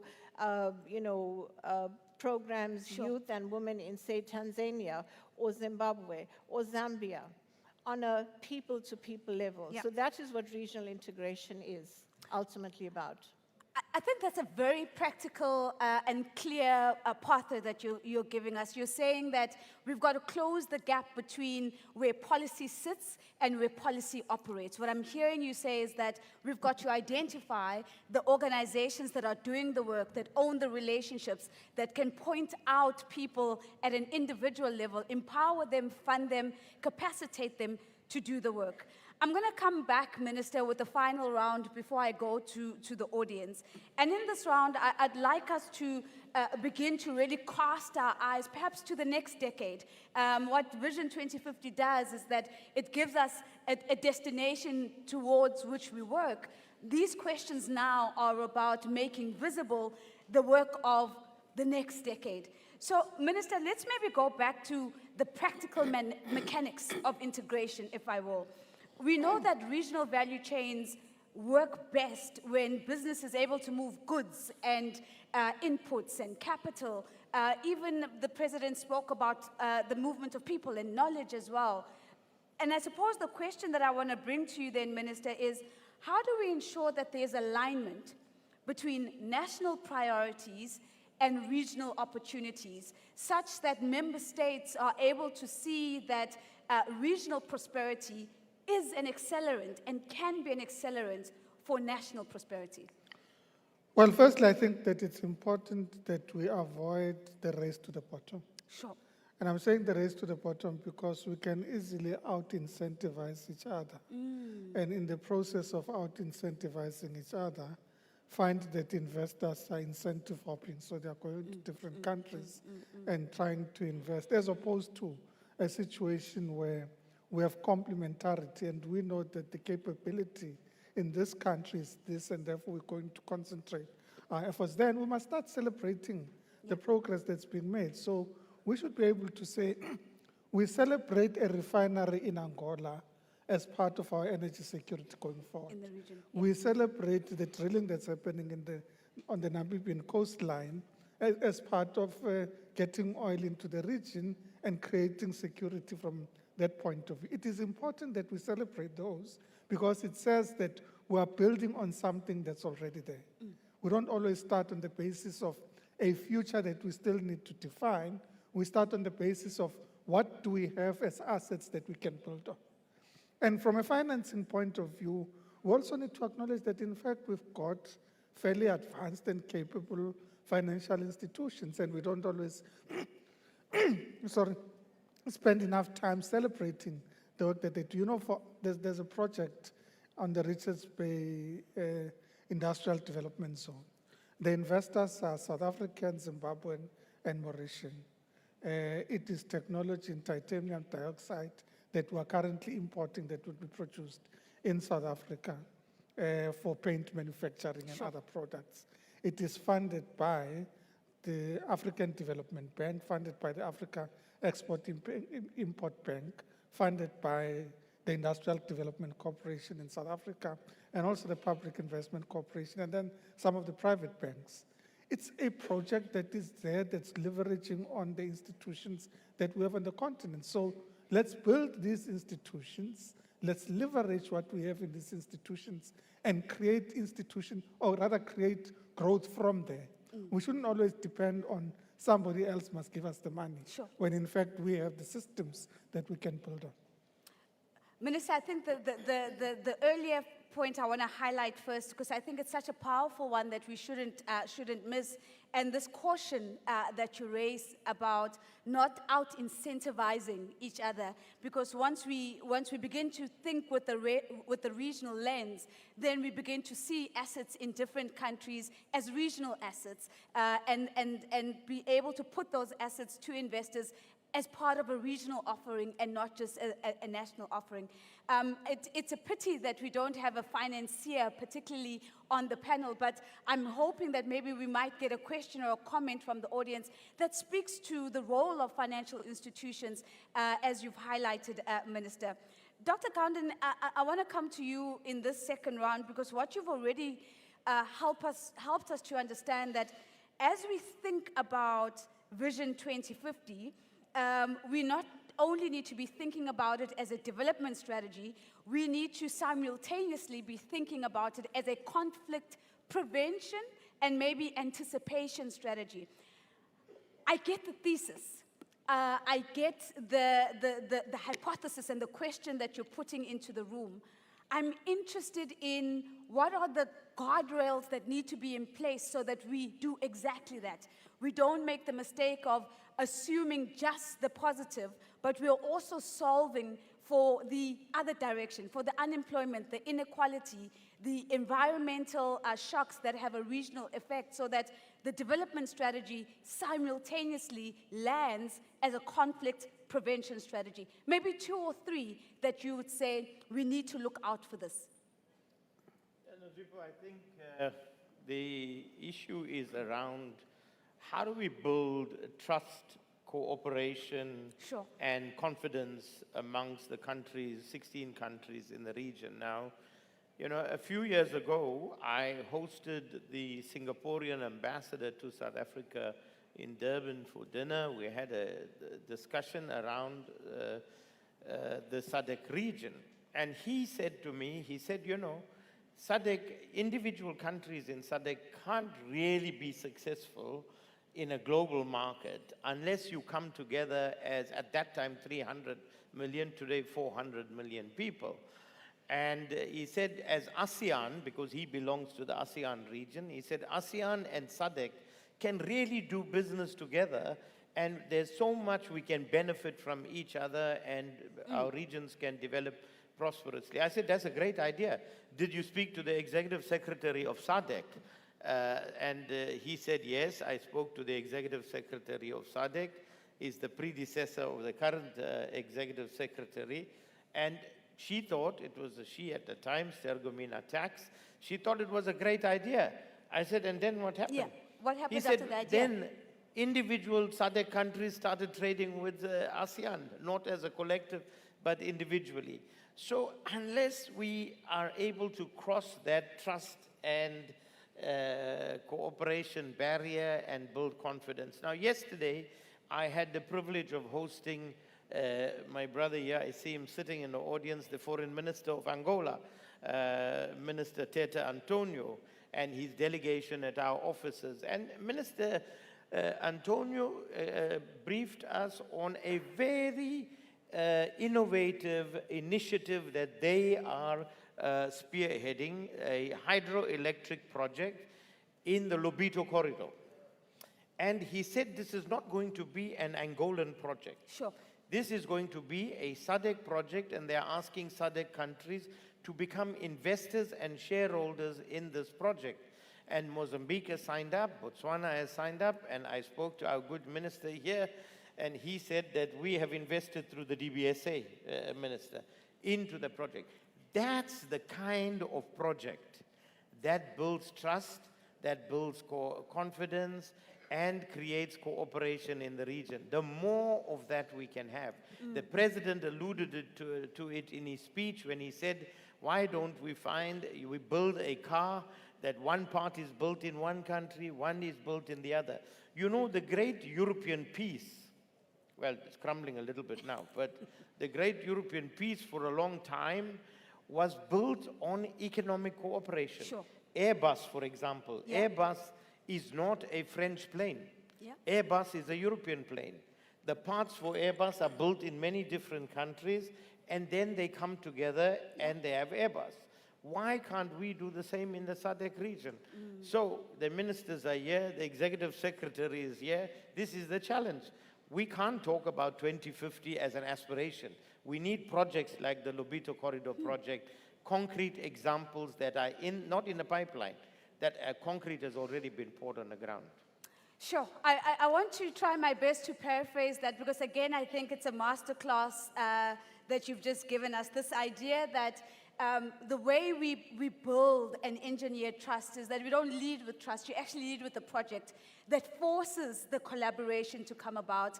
And so hopefully then the idea of multi-jurisdictional projects not only become easier to do, but become increasingly attractive to do because we've got the relational capacity and the trust in the system to be able to do that. I love it when we're able to land at practical examples like the ASEAN example and the opportunity for region-to-region cooperation as you've highlighted. Thank you for that masterclass. Before I come to the audience, let me land the final question with you, Dr. Navi. We know that the theme for this public lecture is quite deliberate about solidarity, equality, and the magic two words for me at the end, shared prosperity. I'm interested in your thoughts in how do we become more deliberate about how we share prosperity that comes from a growing region, assuming we do all the things that Minister has invited us to do, assuming we get all the things right that Dr. Gounden has spoken us to do. How do we ensure that the participants in that growth are all, and that all is inclusive of young people, of women, of entrepreneurs, of rural people? How do we ensure that Vision 2050 doesn't become for the benefit of just a few? Well, that is the eternal, challenge that we have, because at the end of the day, unless you have participation from everyone, which requires that different stakeholders come together, that people, as I just said earlier about a bottom-up approach, you have to actually be in the space where the young people are, where the women are, where all of the different communities that are supposed to be benefiting from the SADC vision are actually located. And it's very important that inclusivity means that you ensure their participation, not assume that it is just going to happen by itself. That's why you say a deliberate attempt to make sure. Now, what does solidarity mean? It means that we stand together. And when there are challenges and when there are difficult issues, we stand with each other, and that's very important. The President alluded in his speech to this challenge that we've had recently of the xenophobia and the Afrophobia. And this is something that I want to actually address, because I think that it is a question that we cannot just simply sweep under the carpet. We have to deal with it. Just 10 minutes from where we are located, there are about 200 foreign nationals from different countries of the SADC region that, for example, have been forced to sleep on the pavement, have been ejected from the communities that they were staying in, that they've lost their jobs. They were contributing members to this community. They had jobs. They were doing various, sort of forms of employment. So there are some difficult questions that exist out there, and we cannot run away from that. In terms of how do we actually make all of this very real, we have to make sure that the people who you are trying to bring in are aware, first of all. So education is very important. A lot of people don't actually know about Vision 2050. Yeah. This is another challenge. How do we take this into the rural communities? How do we educate our people in the languages that they speak? So it's very important that you take the programs down to the level where the people are. And an important point to remember is that about 70% of the total population of SADC countries, just over 400 million, is under 35, which means that it is the youth population that we actually have to take care of. In the next 25 years, they're going to be looking for educational opportunities. They're going to be looking for job opportunities, development, prosperity. So it's very important that that demographic is taken care of, and that requires us, as of course our panelists have said, that we focus on development, we bring different stakeholders together into a common space, and most importantly, be creative about it. Because when you start talking to different people, ideas come to mind, and new possibilities then come from that. So I think it's very important that we ensure that we are at the grassroots level. Yeah. I want to leave it with that.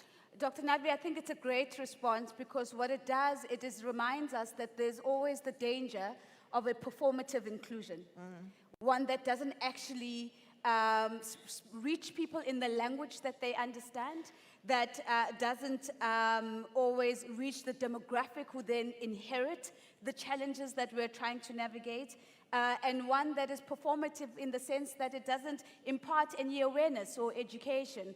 And I think we hear that loud and clearly. What I'd love to do, with your permission, my panelists, is to take 2 questions from the bottom, and I'm assuming it's all students on top, so I'll take 2 questions from the top. I know that I've got a roving mic, a few roving mics available, and I'm going to, I see a few hands already popping up. I have one request. As the microphone makes its way to you, won't you kindly, please, be short, sharp, concise, and to the point. Introduce yourself and land your one question. If you have 4 questions, I'm going to ask you to take the other 3, put them in your back pockets, and we can chat about them over lunch. Is that, we all agreed? My students, please do not get left out. I'm not seeing your hands. I am insisting that we get some student hands. I see a hand at the top now. I see some students there. Thank you very much. Let's take a microphone right here in the front. Yes, you can give the microphone there. I have a lot more than 4 here at the bottom, so I'm going to try my best to see how we land. My next question is going to go to a student, so please let's have a microphone ready upstairs as well. Madam, please go ahead. Thank you. Ngicela ukukhuluma isiZulu ngoba I'm a bit emotional. Qhubeka, so sizokutranslateela masikhona isidingo. Please, Thandwa Sam. So angazi ukuthi ama-politicians ayoyeka nini ukusenza ingane. But anyway, let me move to the comment or question, whatever it is. There was a mention of recent xenophobic attacks, but there's no mention of ingane ezidla ama-drugs ehlala laphana under the bridges. There's no mention of unlawfully occupied buildings. There's no mention of abantu abathatha spaza shops, which are meant for South Africans who are paying taxes in this country. Benefit one. I'm very emotional. I know it's electioneering, guys. We are busy election, and I've been there. I've worked for government, and I feel sorry for the officials because they're going to work very hard around this time. Electioneering. Please stop making us kids.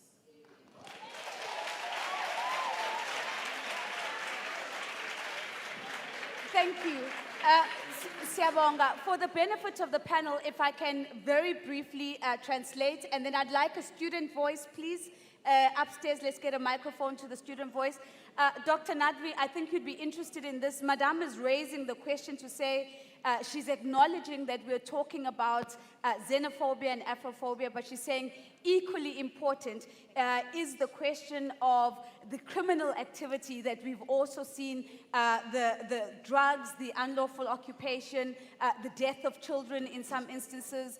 And so she's asking, can we please have a balanced conversation that takes in consideration both sides of this conversation. I hope I've done justice to the comment, Ma.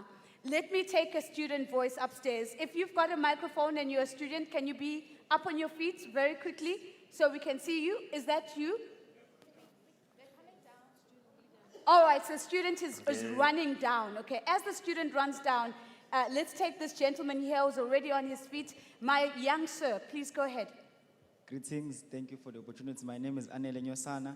Maybe to comment or raise a question on one of the statements that was shared by the panelist members about maybe aggregating the demand within the SADC region.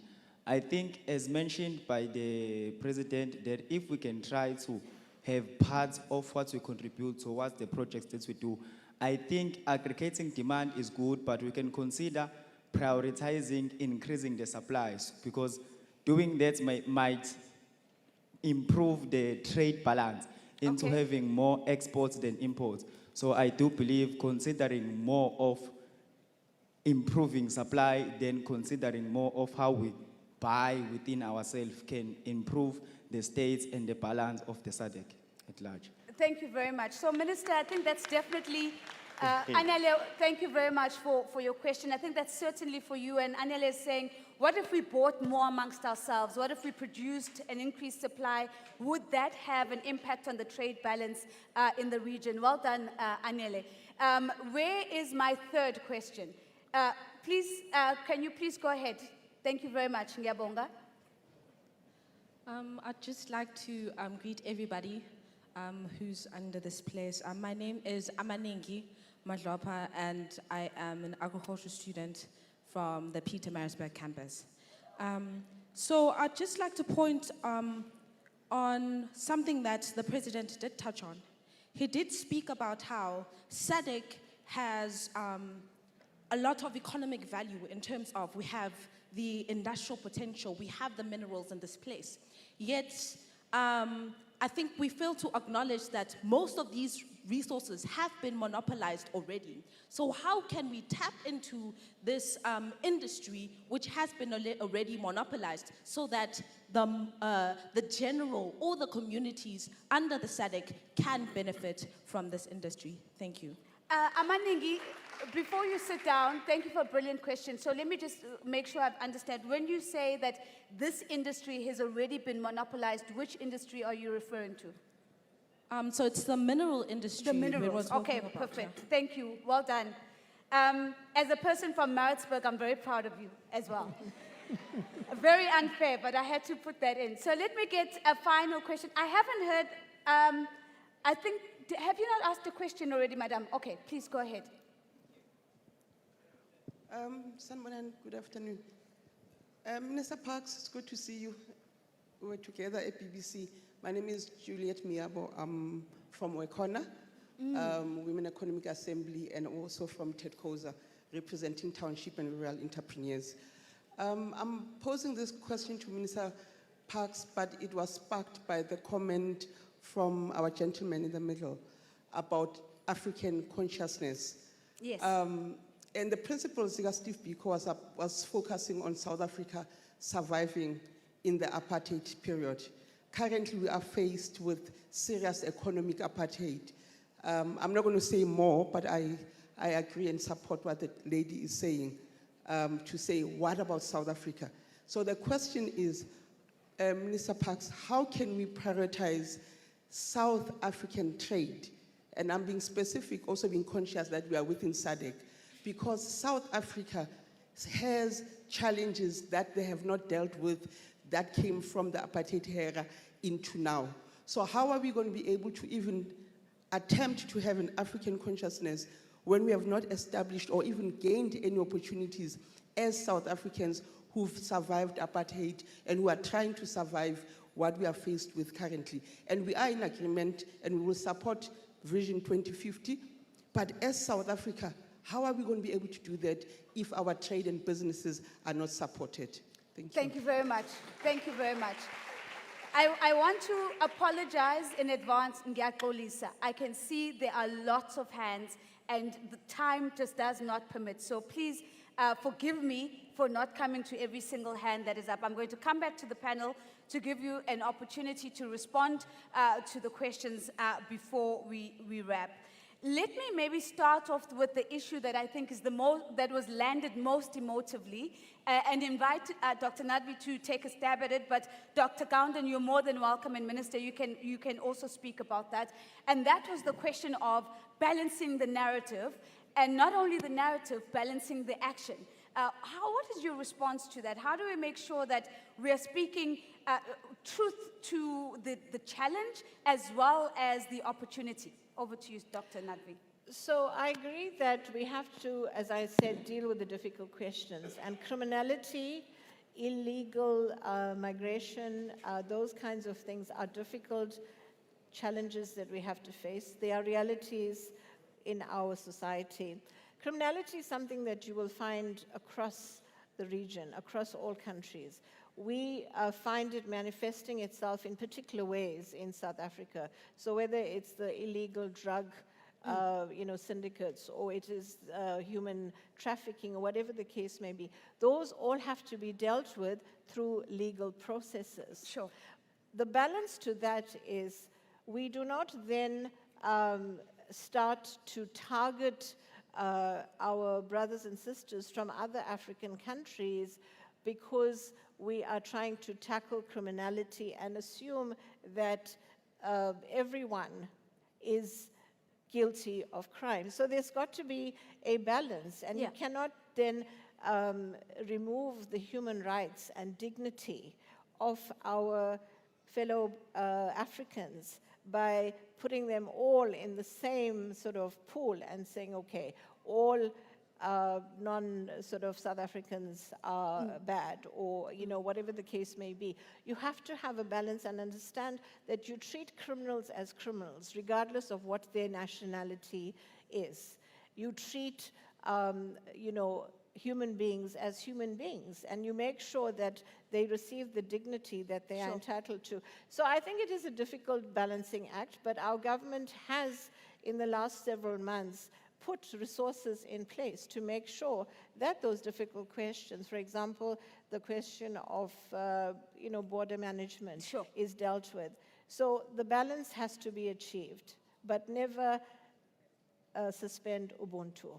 And never suspend Ubuntu. Thank you for that response. And so what I'm hearing you say is that we cannot treat anyone as one homogeneous group. Criminals should be treated like criminals irrespective of nationality. Dr. Gounden, let me bring you in. I'd like you to do two things. I'd like your voice on this question as well. But I'm taking a little bit from the question from the madam from Wikona, because you raised the prospect of an African consciousness, and essentially her question was, but we still have a backlog of our own issues as South Africans. What is your response to that? So how do you first deal with this first question? And then I'd love to hear your point on how do we invite South Africans into an African consciousness, irrespective of the fact that there are still probably a backlog of issues that are still being engaged with. Your views, please. Look, firstly, the question is a legitimate one because the statistics were released this week on unemployment 33% unemployment in South Africa. If we look at youth unemployment, that's probably 60% youth unemployment. These are official statistics from Statistics South Africa. So there are two truths that we need to think about. The first truth is that South Africans generally have legitimate grievances about employment, about crime, about service delivery. Now, those are legitimate concerns, and they're entitled to have those legitimate concerns. As a South African, I have some of those legitimate concerns also. There's a second truth, that the state has a responsibility to enforce the laws, and only the state, not the citizens. This is not the role of the citizens. This is the role of the state. We can't expect now or have the citizens go out and start to play the role of the state in terms of dealing with immigrants and dealing with everybody else. So this is the first issue that we need to deal with. The state will dispense with its responsibility. The mayor is sitting here, he has Metro Police, I watched him on TV going around trying to do that. So we need to support them to make sure that that happens. But the mayor must also make sure that in his capacity as the representative of government, that they are delivering services, water services, etc., etc., etc. So let's put that aside. Come to Minister Parks Tau. What is our trade balance with the rest of Africa? Currently, what, 18 billion is the trade surplus with the rest of Africa? Now, if we look at that trade surplus, many, for the lady who raised the question for yourself, because we must contextualize this. We are not living just in an island here in South Africa trading amongst ourselves. We have our mining companies, we have our cell phone companies, we have ShopRite, all of these companies that are trading in the rest of Africa and bringing that money back into South Africa that goes into our fiscus, into our revenue, tax revenue. It's funding the roads that we are building in KZN. It's coming from the tax. So even those who are in the rest of Africa, they're funding our roads here. So let's put that in a broader context. Now, if we put that in a broader context, and now we've got this Madlanga Commission that is sitting, it's showing that South Africans are involved in crime at the highest level. Now, those are not foreigners we are seeing on TV that are keeping children in their houses and trafficking children, that are involved in drugs. Those people on our television screens, those are South Africans. What are we doing about those South Africans? That does not mean that undocumented foreigners or even documented foreigners are not involved in crime and other things. Of course they are. But let's not put the blame on one group of people. Sure. Let's put this in context and let's understand that we are part of the rest of the continent. That's why when I say an African consciousness, believe me, I've been around long enough, so as the minister. We're not going to exist as a country without 60 million people, even with all of our resources, even if we decide to trade ourselves. But as a region with 400 million people, and by the time Vision 2050 comes into being, we are 700 million people in the SADC region. That is a market. That's when Microsoft, that's when Google, that's when India, China will look at us when we are 700 million people with all our resources. So the quicker we contextualize our challenges and don't become hostile, there are three things that need to happen. So for effective governance, you need government. Irregular immigration, the answer to that is effective governance, nothing else. Hostility against foreigners, the answer to that is responsible leadership. Responsible leadership. And the answer to both of that is regional integration, if we're dealing with the deep problems. Thank you. Thank you very much. Thank you very much. Minister, I'd like to bring you to the two questions from the students that were very much aligned to the economic part of the conversation. You had Anele, talking about what if we just what if we just traded increasingly or bought from each other as a region? And I'm raising that question first because we're being reminded by Dr. Gounden that there's a 60 million market versus a 400 million market. How do we help Anele, navigate that question to say, how do we increase the trade balance within the region by trading with each other? Your thoughts to him on that.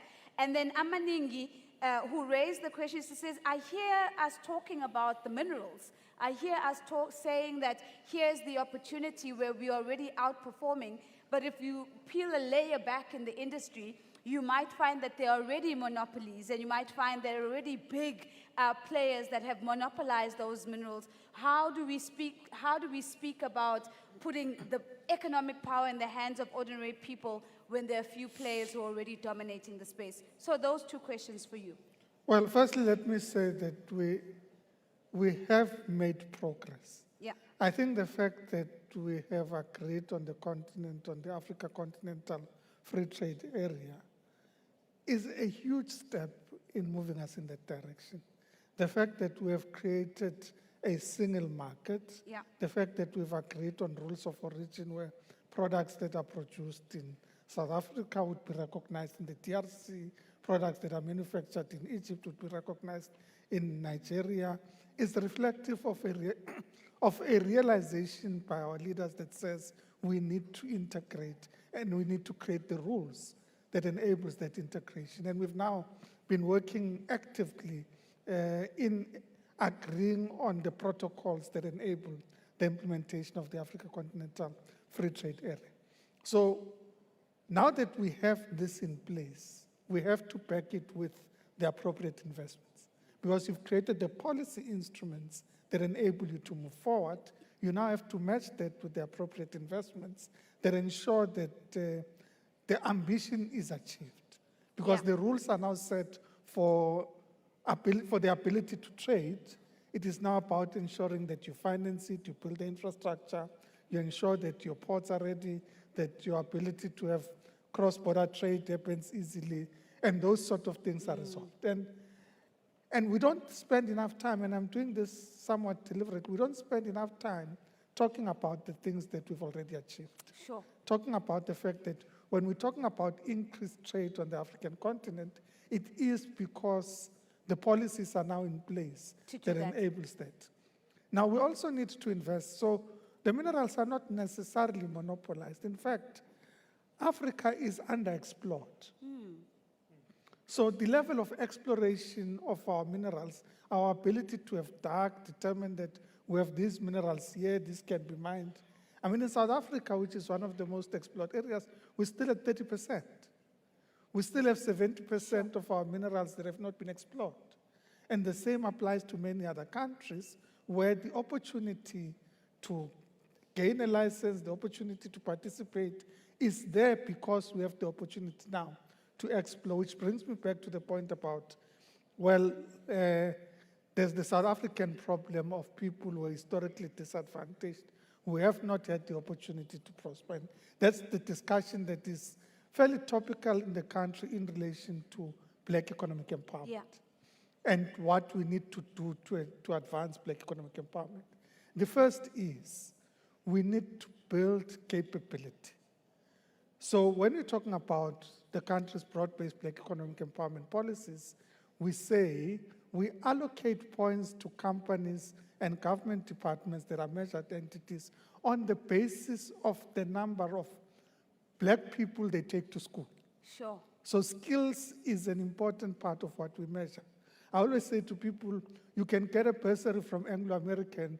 We measure it as a skills charter point in the broad-based Black economic empowerment program when you've received your bursary from a different institution. So building skills is important because then it enables people to have the capability to participate in the economy. The second is about ensuring that we consolidate on enterprise and supply development. We've just, and in fact, we anticipate to launch this next month now. We've been working for the past 2 years on what we call the Transformation Fund. Yeah. It is an aggregation of enterprise and supplier development resources with the ambition that we should raise 100 billion rand that would be invested in black enterprise over a 3-year period. Now, that is about ensuring that people have access to funding, but not just access to funding, because it's also a supplier development program, access to market for those products that people are able to produce. So we build an ecosystem that enables that. We've just assented to the Africa Export-Import Bank. We've agreed on a $12 billion package of investments that come into the country. 2 billion is going towards insurance and reinsurance and underwriting through the Export Credit Insurance Corporation in our department. 8 billion is going towards general investment in export and import, but we've deliberately said $3 billion must go to black enterprise. And I was saying at the BBC event, it doesn't mean you don't have to participate in the other 10 billion. It doesn't mean you don't have to participate in another 10 billion. You can participate, but a dedicated resource has gone towards black enterprise to enable import and export. Because in reality, unless you are able to liberate black people from economic bondage, the problems of this country will not be resolved. And as I conclude, it is reflective of what happens when we're talking about migration. Our reality is that it is usually the poor that fight the poor. It is usually the poor that alienate the poor. Because and it doesn't mean we don't have to deal with criminality. We have to deal with criminality. And I always say, if you are undocumented, we can't even police you. You can't police an undocumented person. So it is important for every person that comes into the country to be documented, to be here legally. And we shouldn't be apologetic about the fact that we say, like every other country, if you come here, you have to be documented, coming legally, because the only way we can police you, the only way we can control issues, even managing disease, because disease is spread between countries. If we don't know the source and the origin, we can't manage it.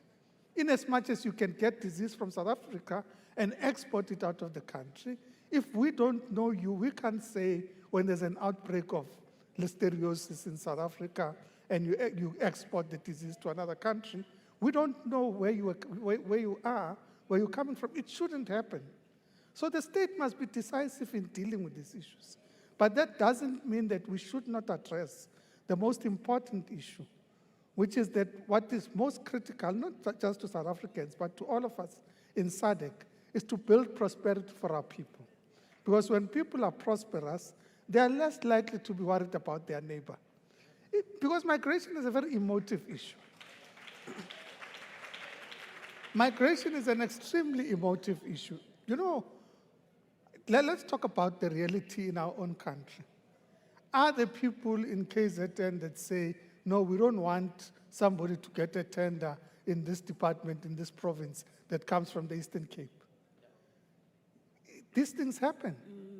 These things happen because migration it's primarily because people are contesting for resources. So until we build prosperity for all our people, we will not be able to address these challenges. And that's why this conversation is important.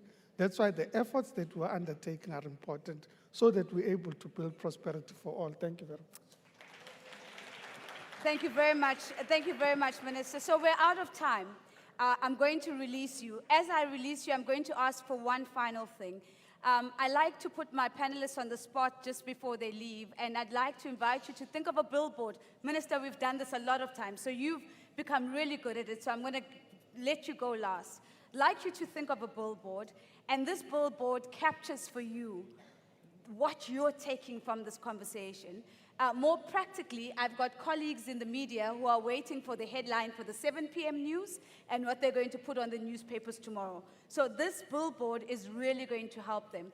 Now, Minister, you know that this is not a ministerial keynote, it's a billboard. It's not a conflict prevention piece or of analysis, Dr. Gounden, and it's not a political science paper, Dr. Nadvi. It is a billboard. So I'm going to help you, though. I'm going to help you because I'm going to give you the beginning of the billboard, and you just complete the sentence. So, Dr. Nadvi, what typically happens, ladies and gentlemen, at this point is that the most confident person looks me dead in the eye, and right now it's Dr. Nadvi, so she's very confident. And the one who's most fearful is looking away. It's too late to look away now, Dr. Gandon. So, Dr. Nadvi, I'm going to give you the honors of starting us off. And the billboard starts with the journey to 2050, and you complete the sentence. And it's the same for all three of you. And yes, you can start writing, Dr. Gandon, as you come up with those creative juices. Dr. Nadvi, the journey to 2050. Is Africa united? Ladies and gentlemen, I think that is a big round of applause. The journey to 2050 is Africa united. Dr. Gandon, the journey to 2050. Starts with youth employment. Starts with youth employment. Now, the challenge of going last is that yours has got to be the best, right? So, Minister, the pressure is on. The journey to 2050. That's too much pressure, but it's in our hands. Is in our hands. Let's give Minister a big round of applause. Thank you very much. Ladies and gentlemen, won't you please give my panelists a big round of applause as they take our seats. Thank you so much. Thank you. Hand back to Minister Chabeni at this moment. Thank you, Minister.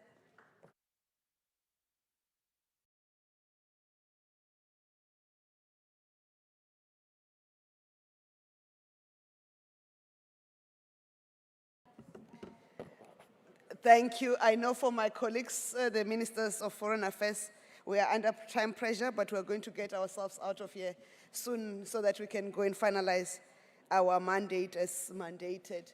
At this moment, I'd like to invite the person who's going to give us a vote of thanks, who is the Executive Mayor of eThekwini Municipality. And the Executive Mayor is Councillor Cyril. It is very fitting that he gives the vote of thanks because he is leading a municipality who has recorded the lowest unemployment rate amongst the metropolitan municipalities in South Africa.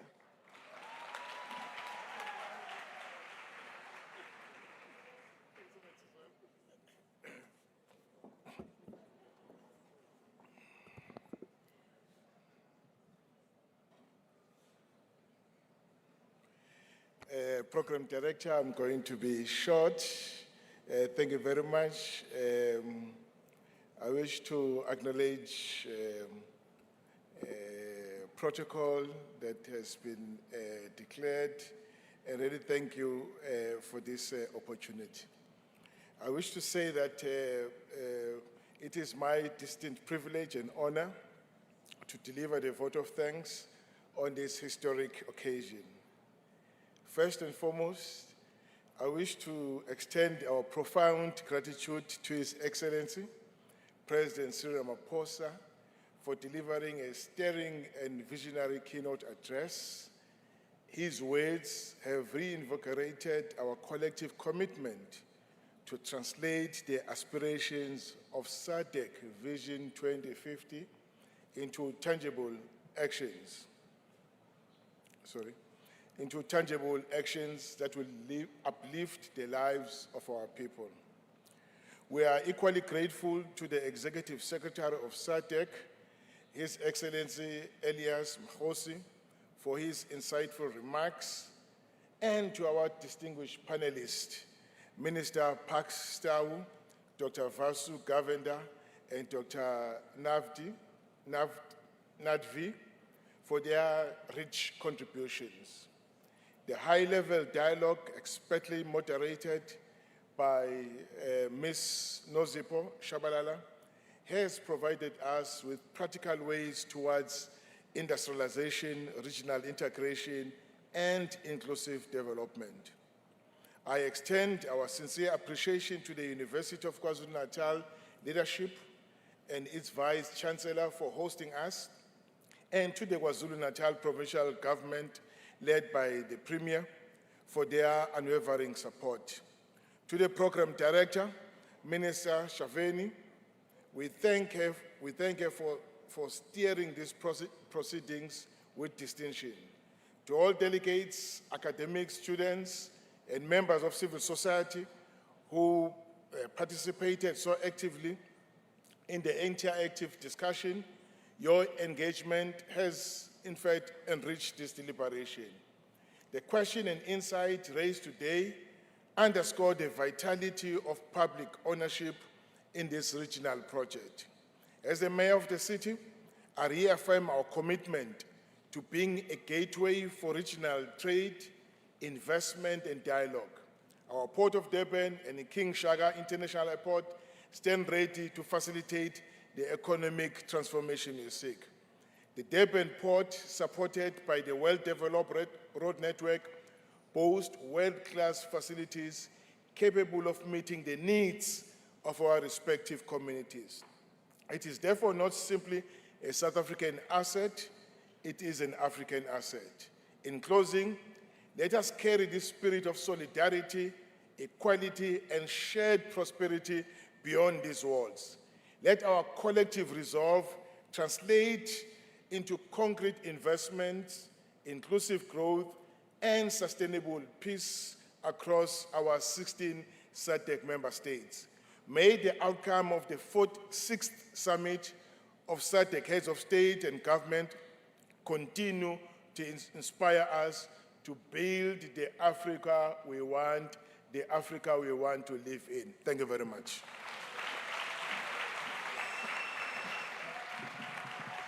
Thank you, Nonkosi. As we move forward to a shared prosperity, I'll request us to rise for the singing of the national anthems, starting with the anthem of the AU, followed by that of SADC, and that of South Africa. And I'll make the announcements when we are done singing the national anthem.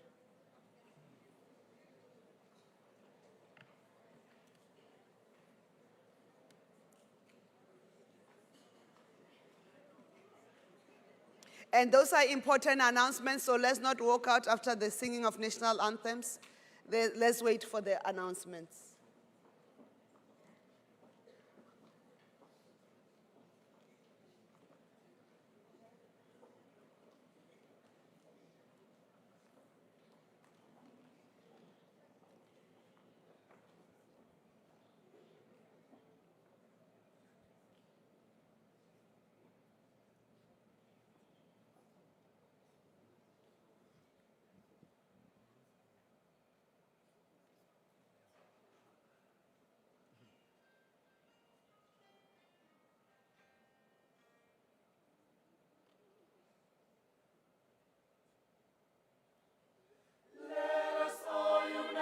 Celebrate together the victories won for our liberation.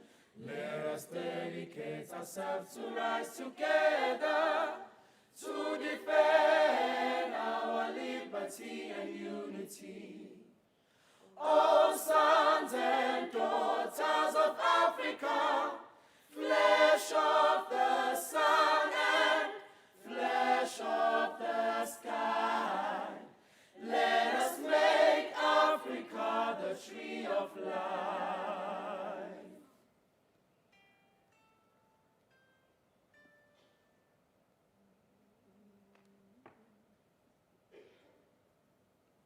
SADC, SADC, dawn of uncertainty. SADC, SADC, dawn of a better future, and hope for regional and universal integration toward the people's unity and harmony. Cradle of humanity, cradle of our ancestors. Let us praise with joy the realization of our hopes and raise the banner of solidarity. SADC, SADC, SADC, SADC, dawn of our certainty.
Thank you.